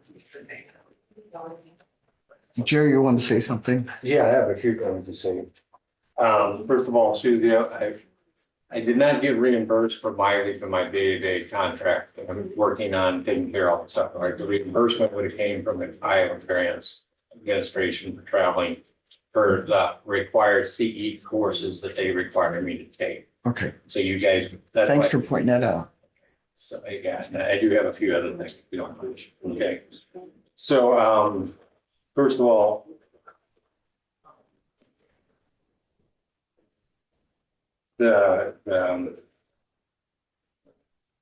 my budget right now at that 104 is actually what the past budget has been, give or take a few $1,000s for the previous contractor and the previous employee. So that 104 number we're tossing around, that's pretty much the same as what it has been. I'm a little lost here as far as what Lee tried to been explaining to us. My salary would come out of the revenue generated, but the expenses would have to come out of that. Is that what you said, Lee? The cost of you doing business, I can explain this as simply as I can. So for example, as I go down through the expense line item, motor vehicle fuels, that's on you. Minor equipment and hand tools, I'm not even sure what that is. There's 2 line items there. What do I have budgeted in that first one? You call the motor pool? You have 1,300. I'm sorry, you changed it to 500 and 200. The motor pool. Postage and mailing, you have 500. Employee mileage and substance, easy for you to say, $1,000. Telephone and cell services, $1,080. Our landline's $29 a month. Educational and training, you have $1,000. Other professional and something, $1,300. BOD test, which we've already discussed, you've got 285. I saw the 250, but you got 285. That's why I misspoke there. Vehicle insurance, you had 500. I'm not paying your vehicle insurance. $1,000 for miscellaneous coverage. Okay, that was explained. And the $20,000 in miscellaneous refund, which like you say is a well abandonment and that sort of thing. So there's 21,000. There is no vehicle insurance. Oh, okay. Vehicle insurance is not over. Oh. It's zero. It's what? It's zero. The 500 is the next line. That's the EHS coverage for 500. And the 1,000 is the miscellaneous refund line. Okay, all right, so I apologize. So 500 and 1,000, so. Uh,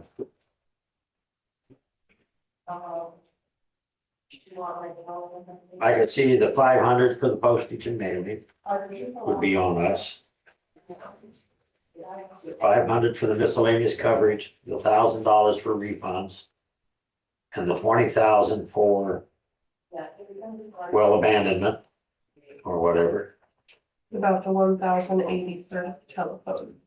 No, $29 a month is our landline cost. Okay. And the 1,000 for running mileage and said distance, we said no. And 1,000 for education and training. And other professional. For 1,300. 85 stays. Yep. 500,000, 20,000, and 500, and then on the first page, the 77,200. What did you say for stationery? $500. And I think they've got that up at the top. That was yes. On the On the second next page. page. What is that? Oh, stationery and office supplies.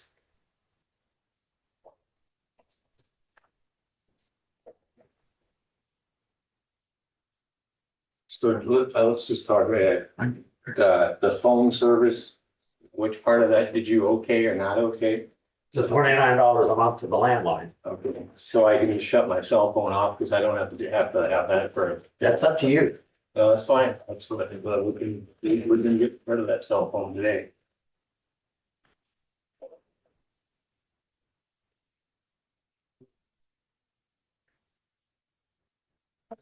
But, so we're talking at the next budget year, right? We were going with this.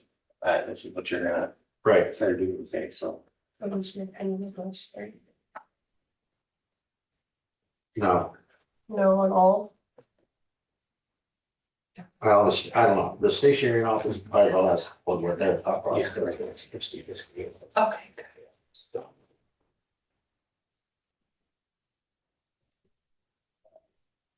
So I guess my next big question is that. in And a see, for former- example, I'm sorry, I apologize. Go ahead. I was just gonna say, in the former contractors, line of work, the same work that I'm doing, these reimbursements that we're talking about weren't given to them.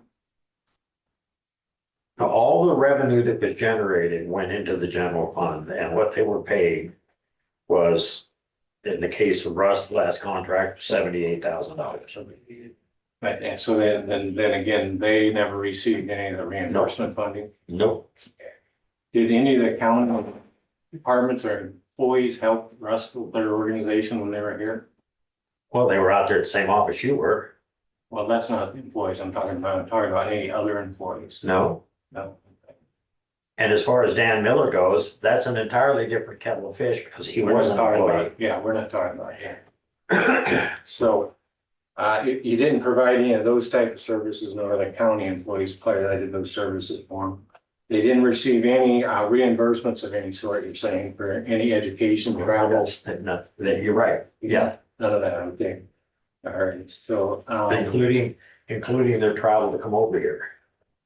yeah, it'd be no different than my traveling going to Brighton, my traveling going. No, what I mean is that their offices were located in Mount Pleasant, so their travel to come here to be in the office that wasn't reimbursed either. That's what I'm trying to say. Yeah, why would it be? I mean, I'm not charging it for that either. I'm not, for my home office driving here, I'm Yeah. not charging. No, I get it. Okay, sure.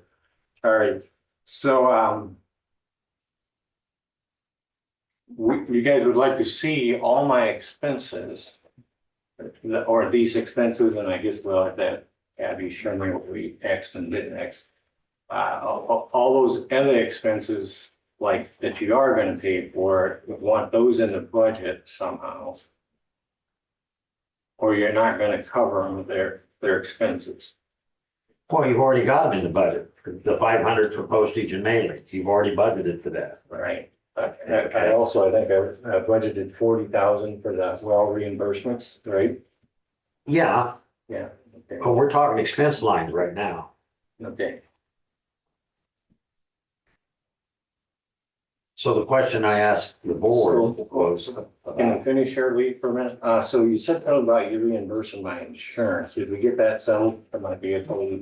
I'm not getting reimbursed for it. right, no, yeah, it's just where you wrote in the 500, it looked like it was that line, and it was not, it was the miscellaneous EHS coverage, and then the $1,000 was the miscellaneous refund.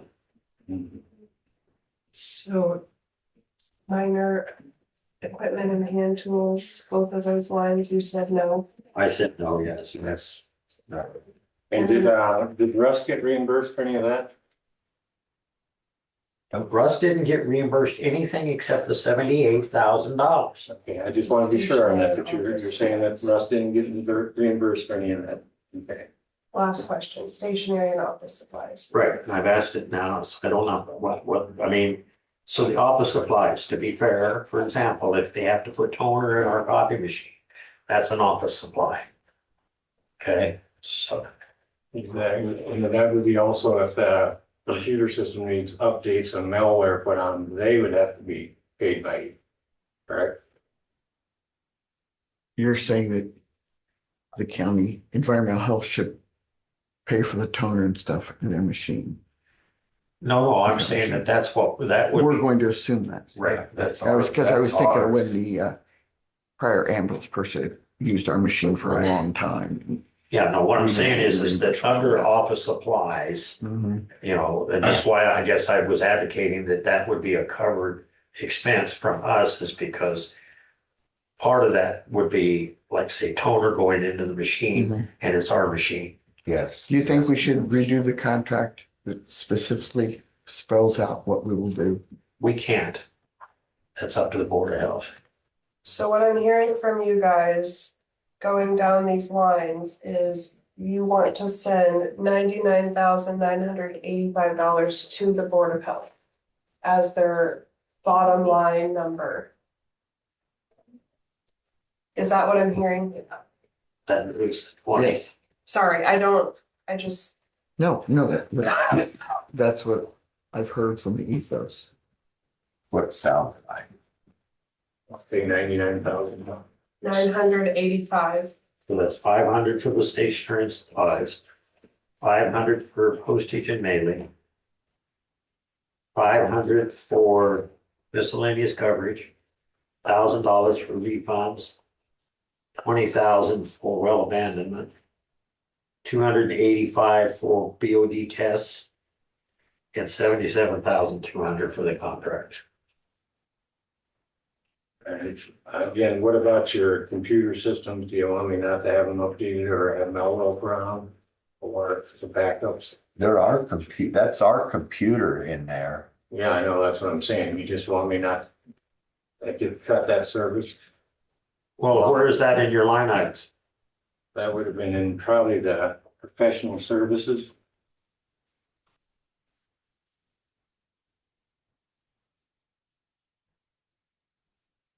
I'm sure it's in there somewhere. I have $1,300 in there.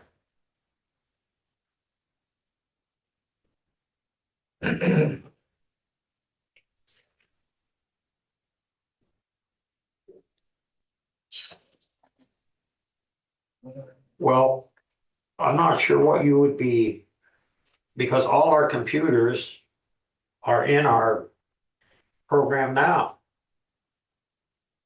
Yeah. You're not with public health, no. We are. At $6,500 a month that we pay or whatever it is, that, and because when I cut that off, one of the first places I heard from was public health. Okay, well, it's in their budget, but Chris cut the budget, he cut me out of her budget, so we had to budget into my budget that same cost. So that's- You're not understanding. All our computers are covered, we pay it Out of the Board of out of the Supervisors. Board of Right, yeah, Supervisors. yeah, okay, yeah. So again, did I hear that you're gonna pay this $1,300? We already are paying it. Okay, okay, just as long as it's in on. I mean, all of the, Where in the world everything goes, I have no idea. The constant update on Office 365, all that other stuff that I can't wrap my mind around. It's an enormous amount of money that we pay out.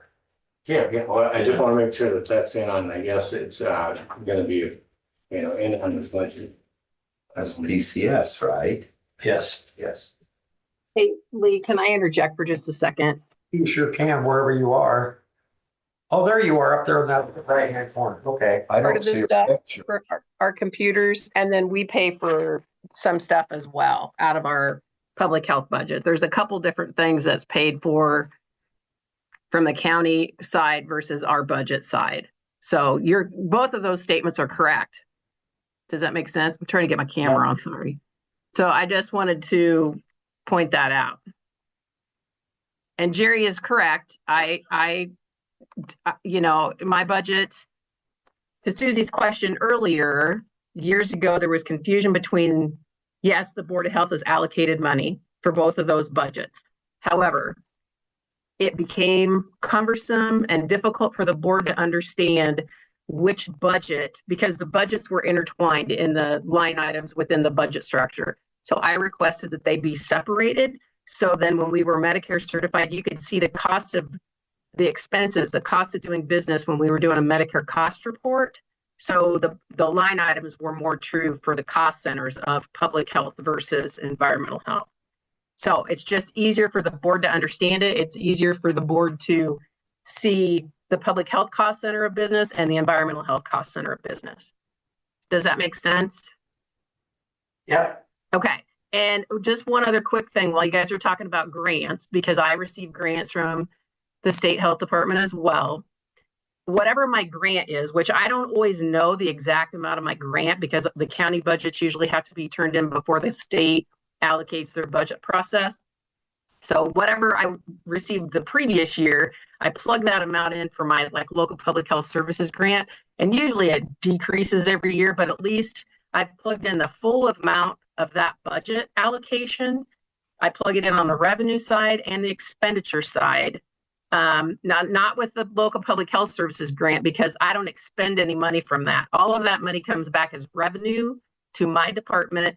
And then all of those items, all of that funding goes back to the general fund. I don't keep any of that. Immunization is different. I allocate in and out for that because we do expend some of those dollars to make sure that our vaccine refrigerator and vaccine freezer are serviced with the HVAC company. So, but it has to match, your expenditure and revenue, otherwise it gets all messed up.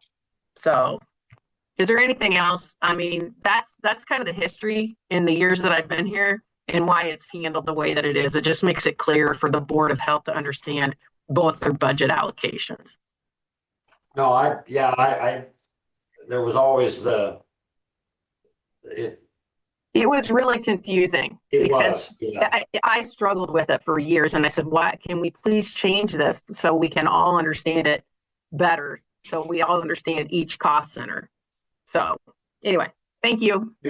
Chris, could you clarify something about your phones? I understand that you have 8 phones. There's some of them are cell phones, right? No, we have no cell phones in this department.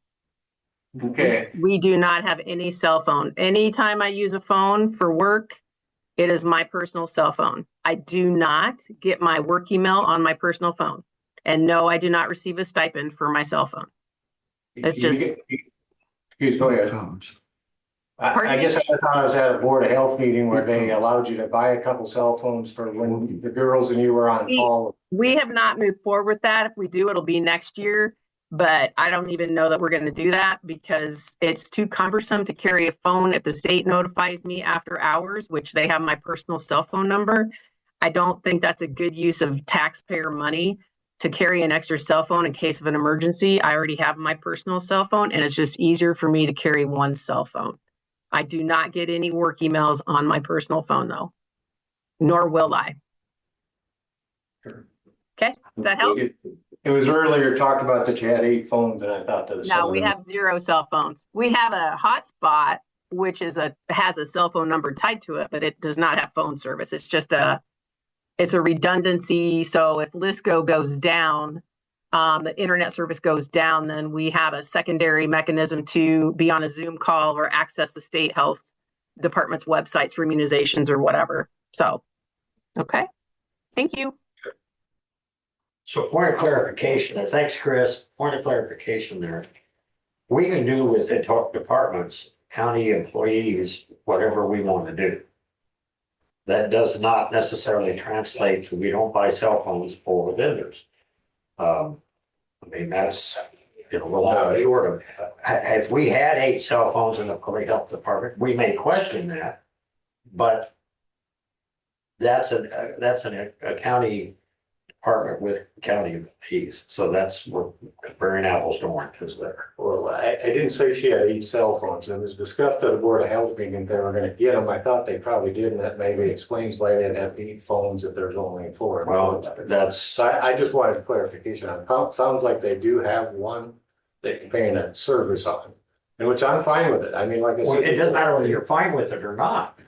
That is a county department, and Right. we're not comparing apples to oranges. And I just want to be clear that when we worked out this contract with the Board of Health, the phone issue came up. Well, do I carry a phone? And they said they didn't want to buy one, and I said that would be good if they want. They kind of come to an agreement that if I got a service phone and I have one on me to call and use, that they'd reimburse me for it. Now, if you don't want to do it, that's fine, Lee. That's between them and you. Exactly. So that again, that would have been. No, Joe, with all due respect, it is not. And I'll tell you why. When we start supplying equipment and an office and fuel and all the rest of it, he Okay. becomes an employee under IPERS. I've been down this road before. I'm sorry, I missed. No, I'm just simply saying that right, wrong, or indifferent, and we can disagree with IPERS, but it doesn't matter. IPERS wins in the end. Prevail. And they look at that and they say, okay, IRS would do the same thing if it was, okay, they're gonna look and they're gonna say, okay, you're providing this, you're providing this, you're providing this, and you're providing this. That makes them an employee. That's all there is to it. And that's the point that I'm trying to make. We don't provide that stuff to vendors because they're vendors. They contract with the county to provide a service.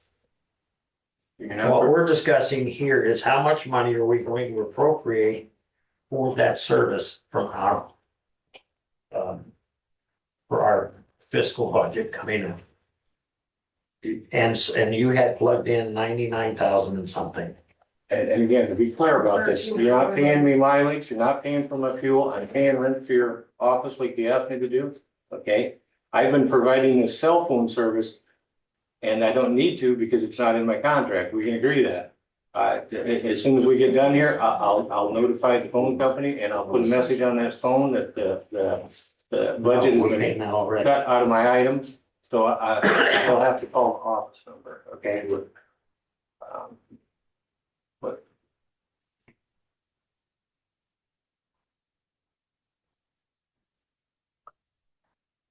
I'm supposed to, I don't know what you expect me to say. if you don't say nothing more, I got enough information for you. Okay. $99,985 is what I'm showing for the agreed expenses. If you guys are in agreement as well. And we still have the numbers handy for, or Lee, whichever one, like, the actual public health is 499,000, right? And then their expenses or their coming in revenue is about 130. Yeah, they're projecting $131,850 in revenue against $494,969 in expenses.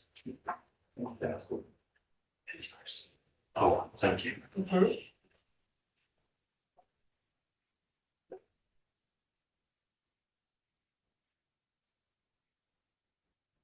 Hi.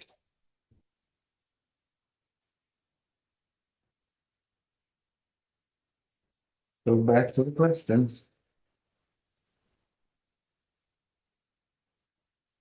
discuss and consider sending to the Board of Health, the maximum amount for the environmental health budget.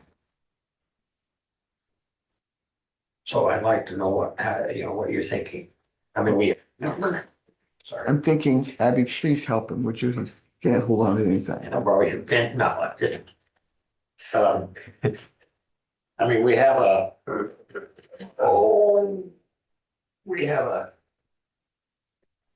hard number here that what we said we probably should cover, which comes to, and that includes the 77,200.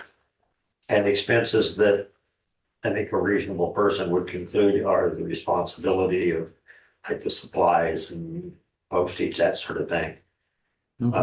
Which totals $99,985. Mhm. So what am I thinking? You did ask, right? Yeah. I'm thinking it's March. Why didn't we figure this out last July when we did the contract? You know, that we might be gonna have this issue. I guess the only answer I can give you there is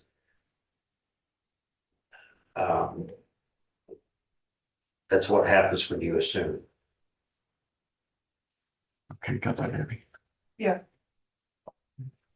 The other thing I'm thinking is, and I'll say it again, I've been led to believe that the money we give to the Board of Health, they decide what Chris gets and what Jared gets. Am I wrong with that? Because I've been saying it. You guys haven't disagreed with me. No, I don't disagree. So if I give you $50,000, and it's Thank you. any department. Yeah. If I give you $50,000 and you go out and buy a Cadillac. Okay, For 50,000, well, must be an I'll get a old one. used Cadillac, yeah. But when you go out and buy one, where my jurisdiction comes into play, if you will, is when you come back and say, I need another 50,000. And I go, "Oh, sorry, Mhm, we appropriated this amount of money. mhm, You're right, we cannot control what they spend it on. mhm. So then my next question is, does the Board of Health agree with this? Do they have to? Not the, agree? yeah, No, I mean, we're don't not, we just give them a certain amount and they split it up? this is what we're going to appropriate, whatever that dollar figure is. Mhm. And then they have to This is incorporate for it in next there year. and find revenue elsewhere Mhm, or cut their expenses. mhm. A couple years ago, I think if Chris is still on, she'll remember this. We cut $50,000 out of her budget, Yeah. I remember. okay? It was very, very difficult for her, Yes. but we did it anyway. And that's, and to her credit, she made it work. It wasn't easy. Some No. employees went without pay raises. But the fact is that we cut 50 grand out of the budget. Mhm. And what year was that? Oh, I don't know. It was, Back My then, point is, it's in the past. yes, Yeah. But- Thank you, Chris. but the point being is we determined what we were going to appropriate. And Okay. then they had to determine how they were going to absorb that loss. So I think the more correct thing in that case would be to Board of Health, we're giving you X amount of money. They can figure out how it's divided. Based on what you said, you will agree to do. They need to know that as well. Well, I'm just saying that when we went. down Because to- otherwise, why do we have a Board of Health? Why don't we just get rid of them? And so, we can anticipate that if we appropriate the 99,985,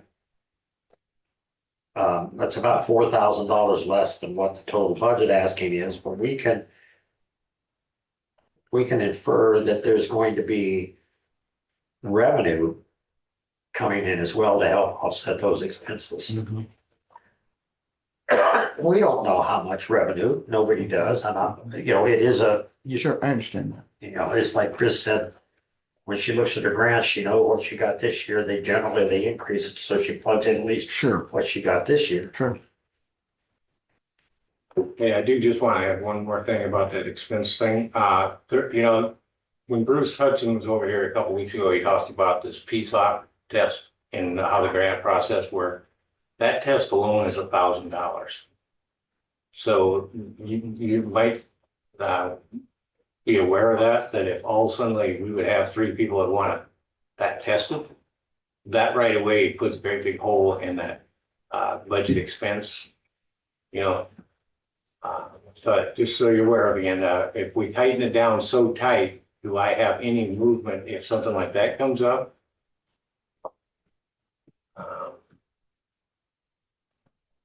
Is there a reimbursement on that? You know, I need somebody to ask that too. I would hope so, but the DNR gets really sticky about, you know, do they pay that cost? If it's just a property owner that wants it and they don't want to cover it, it gets tested, the county would be, you know, responsible for. It's the property owner's responsibility to pay it?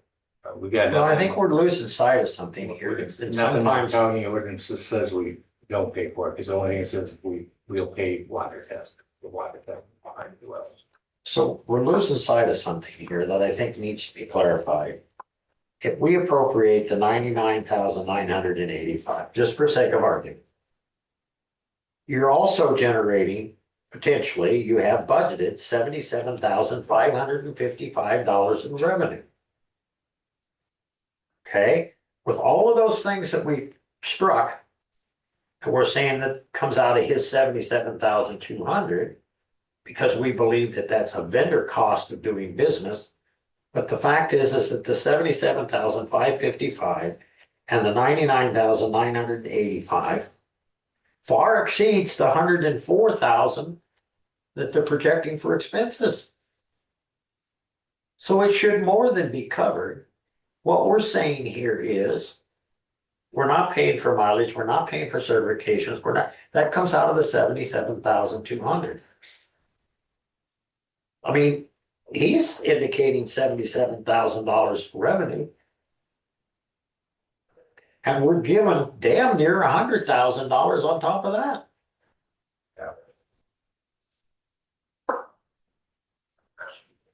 We're only cutting it $5,000. Yes. But we are indicating that that should enhance our revenue side because we're not paying mileage, we're not paying this, we're not paying that. That's all. You haven't been paying that anyhow. That's all been coming back to you in reimbursements. For mileage and, Just mileage, Joe, again, mileage to go to like the training, again, you're not paying me my day-to-day mileage. I'm not like Lee said, Russ didn't charge you to drive over, have them drive one guy over here. I'm not charging you to come to the office. No, it's the reimbursement that comes out of the state grant processes that I've been getting reimbursed for. So that's like if I have to travel to Ames for a class or Des Moines for a class, they give reimbursements for that. And that all comes right to the county. Which offsets the 77,200. That's his cost of doing business. So Yeah. beat this horse. This is- Lee, can I ask a question, a clarification? I'm just listening to this conversation and I'm confused and I deal with grants frequently. So Jerry, I'm just gonna straight up ask you a question. So yes, I understand that the private well grant, formerly known as grants to counties, pays for reimbursement. So when you travel for a meeting in Des Moines and you have travel expenditure, meal or hotel, granted, the grants to counties or private well grant is reimbursing you or the county. So I'm confused with that. So are you reimbursing for your business or are you reimbursing on behalf of the county and those dollars go to the county budget? Those are two different things when it comes to reimbursement. That's why I'm asking for clarification. I understand the grant is going to pay for those items, but the question is, when you get reimbursed, where does that reimbursement go? To your business or to the county general fund? I think that seems, I'm just listening, and that's the point of confusion for me. And I'm used to dealing with similar grants. Because when I vouch for reimbursement, it does not go to Chris Estel. It goes back to the county general fund. And you're exactly right, Chris. That's where it's been going when I apply for that grant and then I apply or I put it in on my voucher claim for reimbursement of that mileage expense. But when the reimbursement comes back though, Jerry, does it go to your business for you or does it go to the county? It goes to the county. Okay, thanks. I was really confused listening to you guys talk. So thank you for the clarification. I appreciate it. Yeah, no problem. But what he does, Chris, is then he submits a claim to get paid for that mileage. And what I'm saying is, no, we're not paying mileage. I get the grant comes back and it goes to the general fund. That's how we offset these costs. Have we already paid the mileage for the year we're sitting in right now? I believe that we have. I understand that, Lee, because it's the cost of doing business as a private contractor versus Chris as a county employee. I was just confused where it came, if it came back to his budget or not. Thank you. So anyway, I'd like to ask, how much money have we spent we shouldn't have spent? The total dollar approximate. well, it's hard to tell because, Well, it'd be all the mileage. It'd be all the training. right, I mean, how much has been spent on that? but at one point, let me get, at one point there was, I guess I could look at them on this one. I had it penciled in on one of them. Yeah, I wrote it down, but I got some, so just can't tell it. So at one point, we were looking at a $7,000 budget amendment. Based on what we had paid him that we shouldn't have paid him per the contract? Based on expenses that were paid above and beyond what was budgeted for. But then I had a conversation, to be fair to everybody. I had a conversation with Shannon. And there was $4,834 in additional revenue. Plus, we had $6,953 left in the budget as of March 31st. But we had 2 monthly payments yet to make to the contract. It's total $12,850, I think. 64.25 twice, $12,850. And with the additional revenue, we were short $600 or $700. But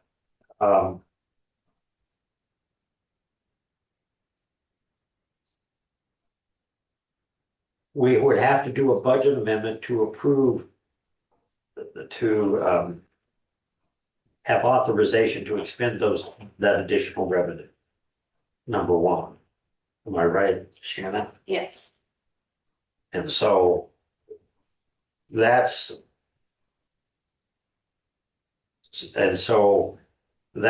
the 12,850, but we would have 69.53 and 48.34 in revenue remaining via budget amendment, so we would be about $700 short, which I guess means we'd have to do a budget amendment to cover that $700. You have to do a budget amendment to cover any of the additional spending authority that you want to give. Yeah. So anyway, long story short, Susie, about $7,000 over budget for this fiscal year. That's a different conversation, but that gives you an idea of where. Yeah, and it's still back to my main concern is why have we been paying this? Well, Because you maybe know, if we'd have caught it early, we wouldn't be in this mess. I can't say what the conversations were that the Board of Health had.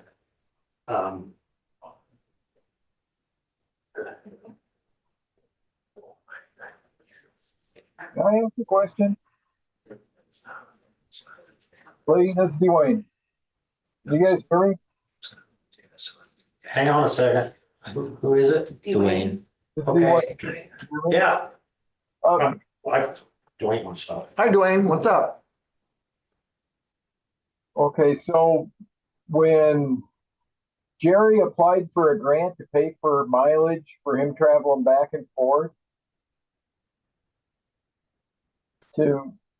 this is going to meetings that are or are not required for his licensure or certification.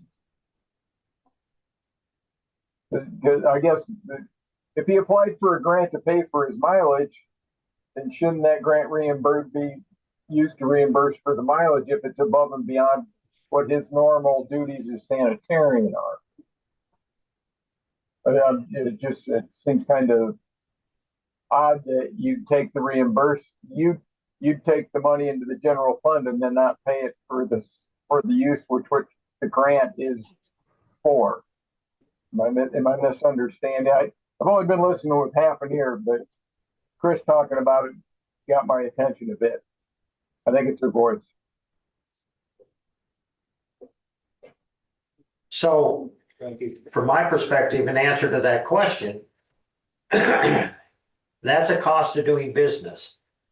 I've said it before, and we have to be extremely careful of treating him in any way, shape, or form, or any contractor like an employee.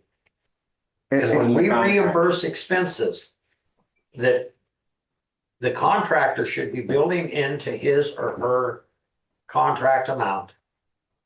When we reimburse expenses, when he submits a claim, it gets reimbursed, just like when we submit a mileage claim, get reimbursed. When you look at that mileage claim and that reimbursement, it doesn't say grant money. That's money that was deposited in the general fund, and that's money then where a check is written, a county check, just like we write a county check to anybody else. Well, that's my question. Is the grant specifically for paying for that mileage? If it is, you're in violation of the grant if you're not using it to pay for the mileage. But that would be the only thing I would. Dwayne, we are using it to pay for the mileage because that's in his contract amount. Well, Wait a minute. No, listen to me.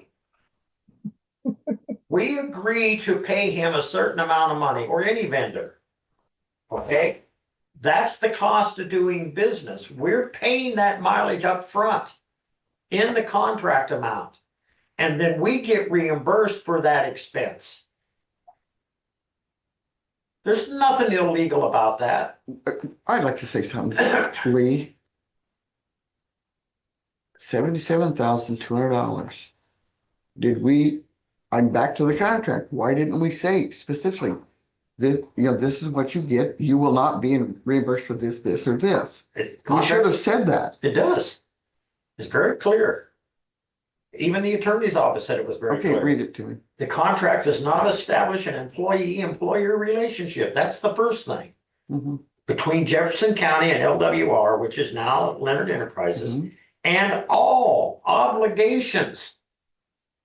Every one of them, Mhm. all obligations under this contract shall be performed by LWR. County attorney sat right here and Yeah, said, so why are we paying him? Why did we write him a check for mileage then? Why'd we do that? Because we all overlooked it setting here when we okayed the claim. And when we did that, it amounted to about $7,000. Yeah, we all. So it's on us. That's not all mileage. I mean, It's on us. He had other expenses, but that's not all mileage. Legal point too. That's not all my $7,000. Where you No, I'm have a just a Contract, minute.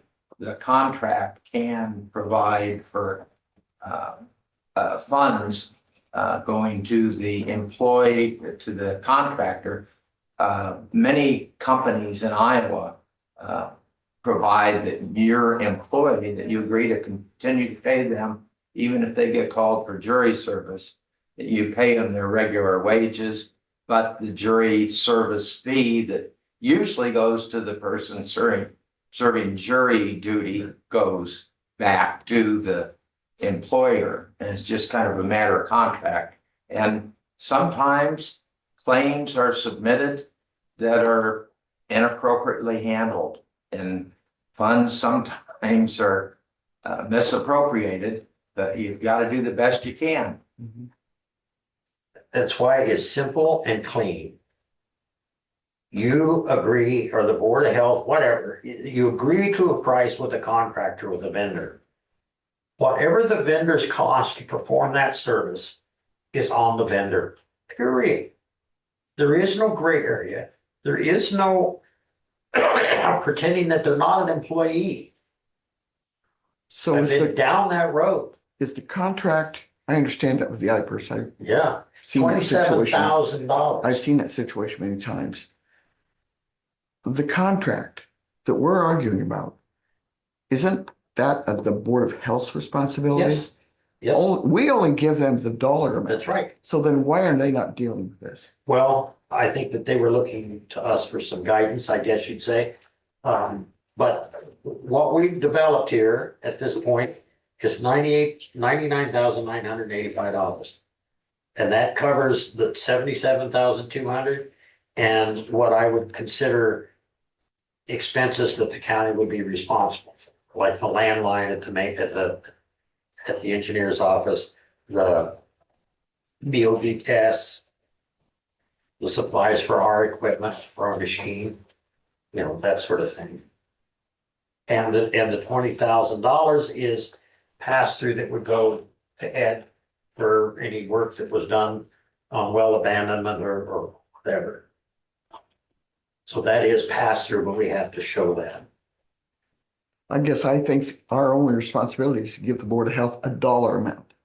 They figure it out. Well, so we just determine what the dollar amount is. And we probably could have done that an hour ago. Right, 99,985, but I don't know if that's your dollar amount. Well, if you give it to me, it will be. Well, yeah, good point. I'll put that in the form of a motion. To appropriate $99,985 to the environmental health. Or to the Board of Health. To the Board of Health. Board of Health for the environmental health. Well, that we don't make that determination. Okay, all right. I think good that's now. what, yes. Okay, All right, I would second that. A motion and a second, all in favor? Say Aye. aye.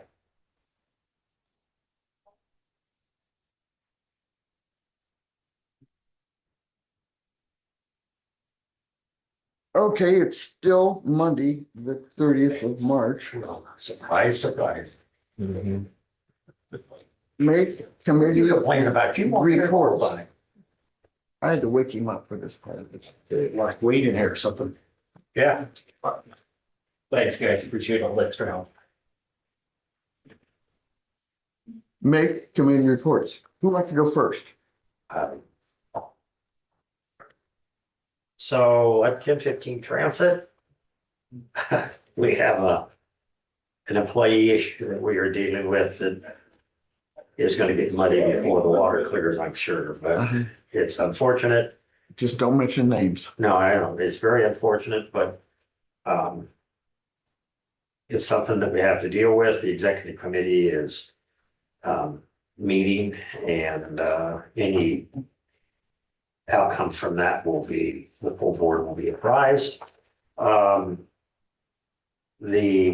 Area 15 regional planning,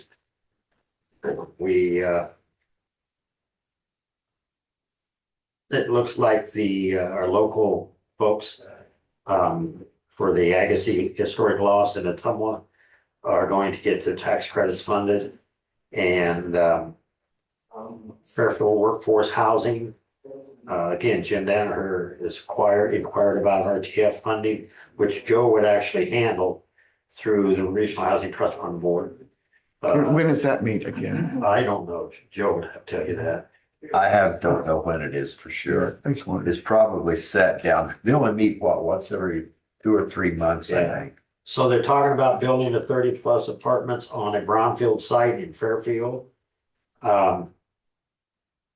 And that site is where we had thought it was. yeah, and so they will apply for workforce housing tax credits this year.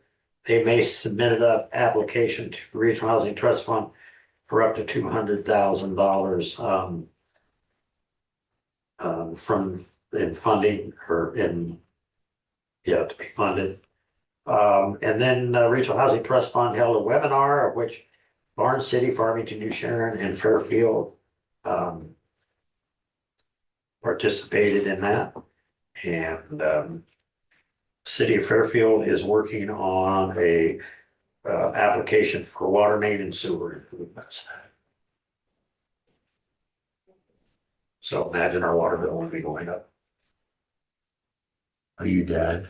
Yes, sir. And to answer your question, Susie, the Regional Housing Trust Fund next meeting is May the 21st at 5:30 in Area 15 office. May, how much? I'm sorry. May 21st. Okay. That's a two. If you get to 2-2, you went too far. Last week we had the courthouse training up in the courtroom, which we all attended, which brought up a lot of questions on things we need to get done for emergency. Had the Southeast Iowa Area Crime Commission meeting on Friday. And a lot of things were discussed. The big issue is the facility at this is Montrose. The facility is 30 years old and the security system needs to be upgraded. And they put out for bids, got one bid. And so we had to okay almost 285,000 to update that. Yeah, we got one Not gonna get any bid. cheaper. Nope. No, That's but exactly, our court they services questioned budget's about not trying some others, but they had reached out to several and we just decided, move ahead. So. That's all I got for the county. Yeah, I know.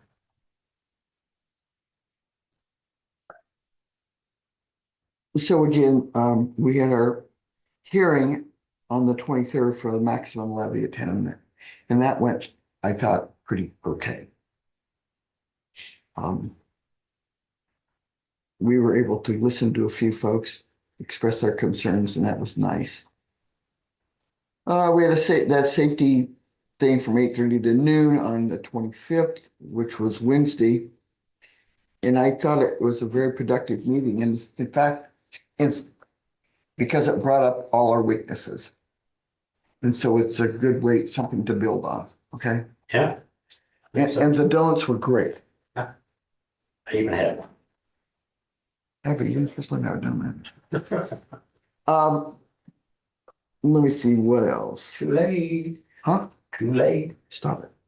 So I had 3 birthdays over the weekend, and they all went very well. Jimmy, Christmas, how old are Wow, how old are you now? 3 birthdays. Gee whiz. Barb had a birthday, Janet had a birthday, and Evie had a birthday. And on a side note, Evie got one of those little motorized cars. you? She proceeded to run into a car in the garage. That's a lot of cake. That's her dad's problem. Yeah. Anyway, Sounds like fun to me. yeah, it was pink. You look great. Okay, terrific. A Barbie car. Yeah. Actually, it was a pink tractor. Oh, okay. So, Approved claims in the amount of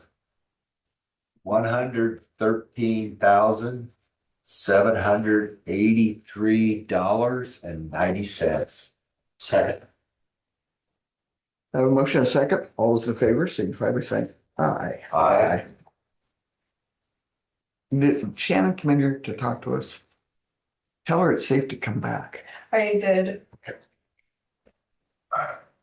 If she hears, she comes, Did you put some of your stuff over here, Susie? No, not the, well, More flesh stuff. yeah, I did. I think that's yours, because I thought I turned all of mine over. Public comment, Yeah, I can't believe you did it, huh? public comment. Oh, Oh, shoot. shoot. We haven't adjourned yet. Anybody have public comment? Anybody on Zoom have public comment? Anybody on Zoom have public comment? Like Mark, I know you're there and you want us to all go pay our taxes. That's good. Any public comment? I've said it 4 times. Okay, Hearing no public comments, we'll move on to, do I hear a motion to adjourn? so moved.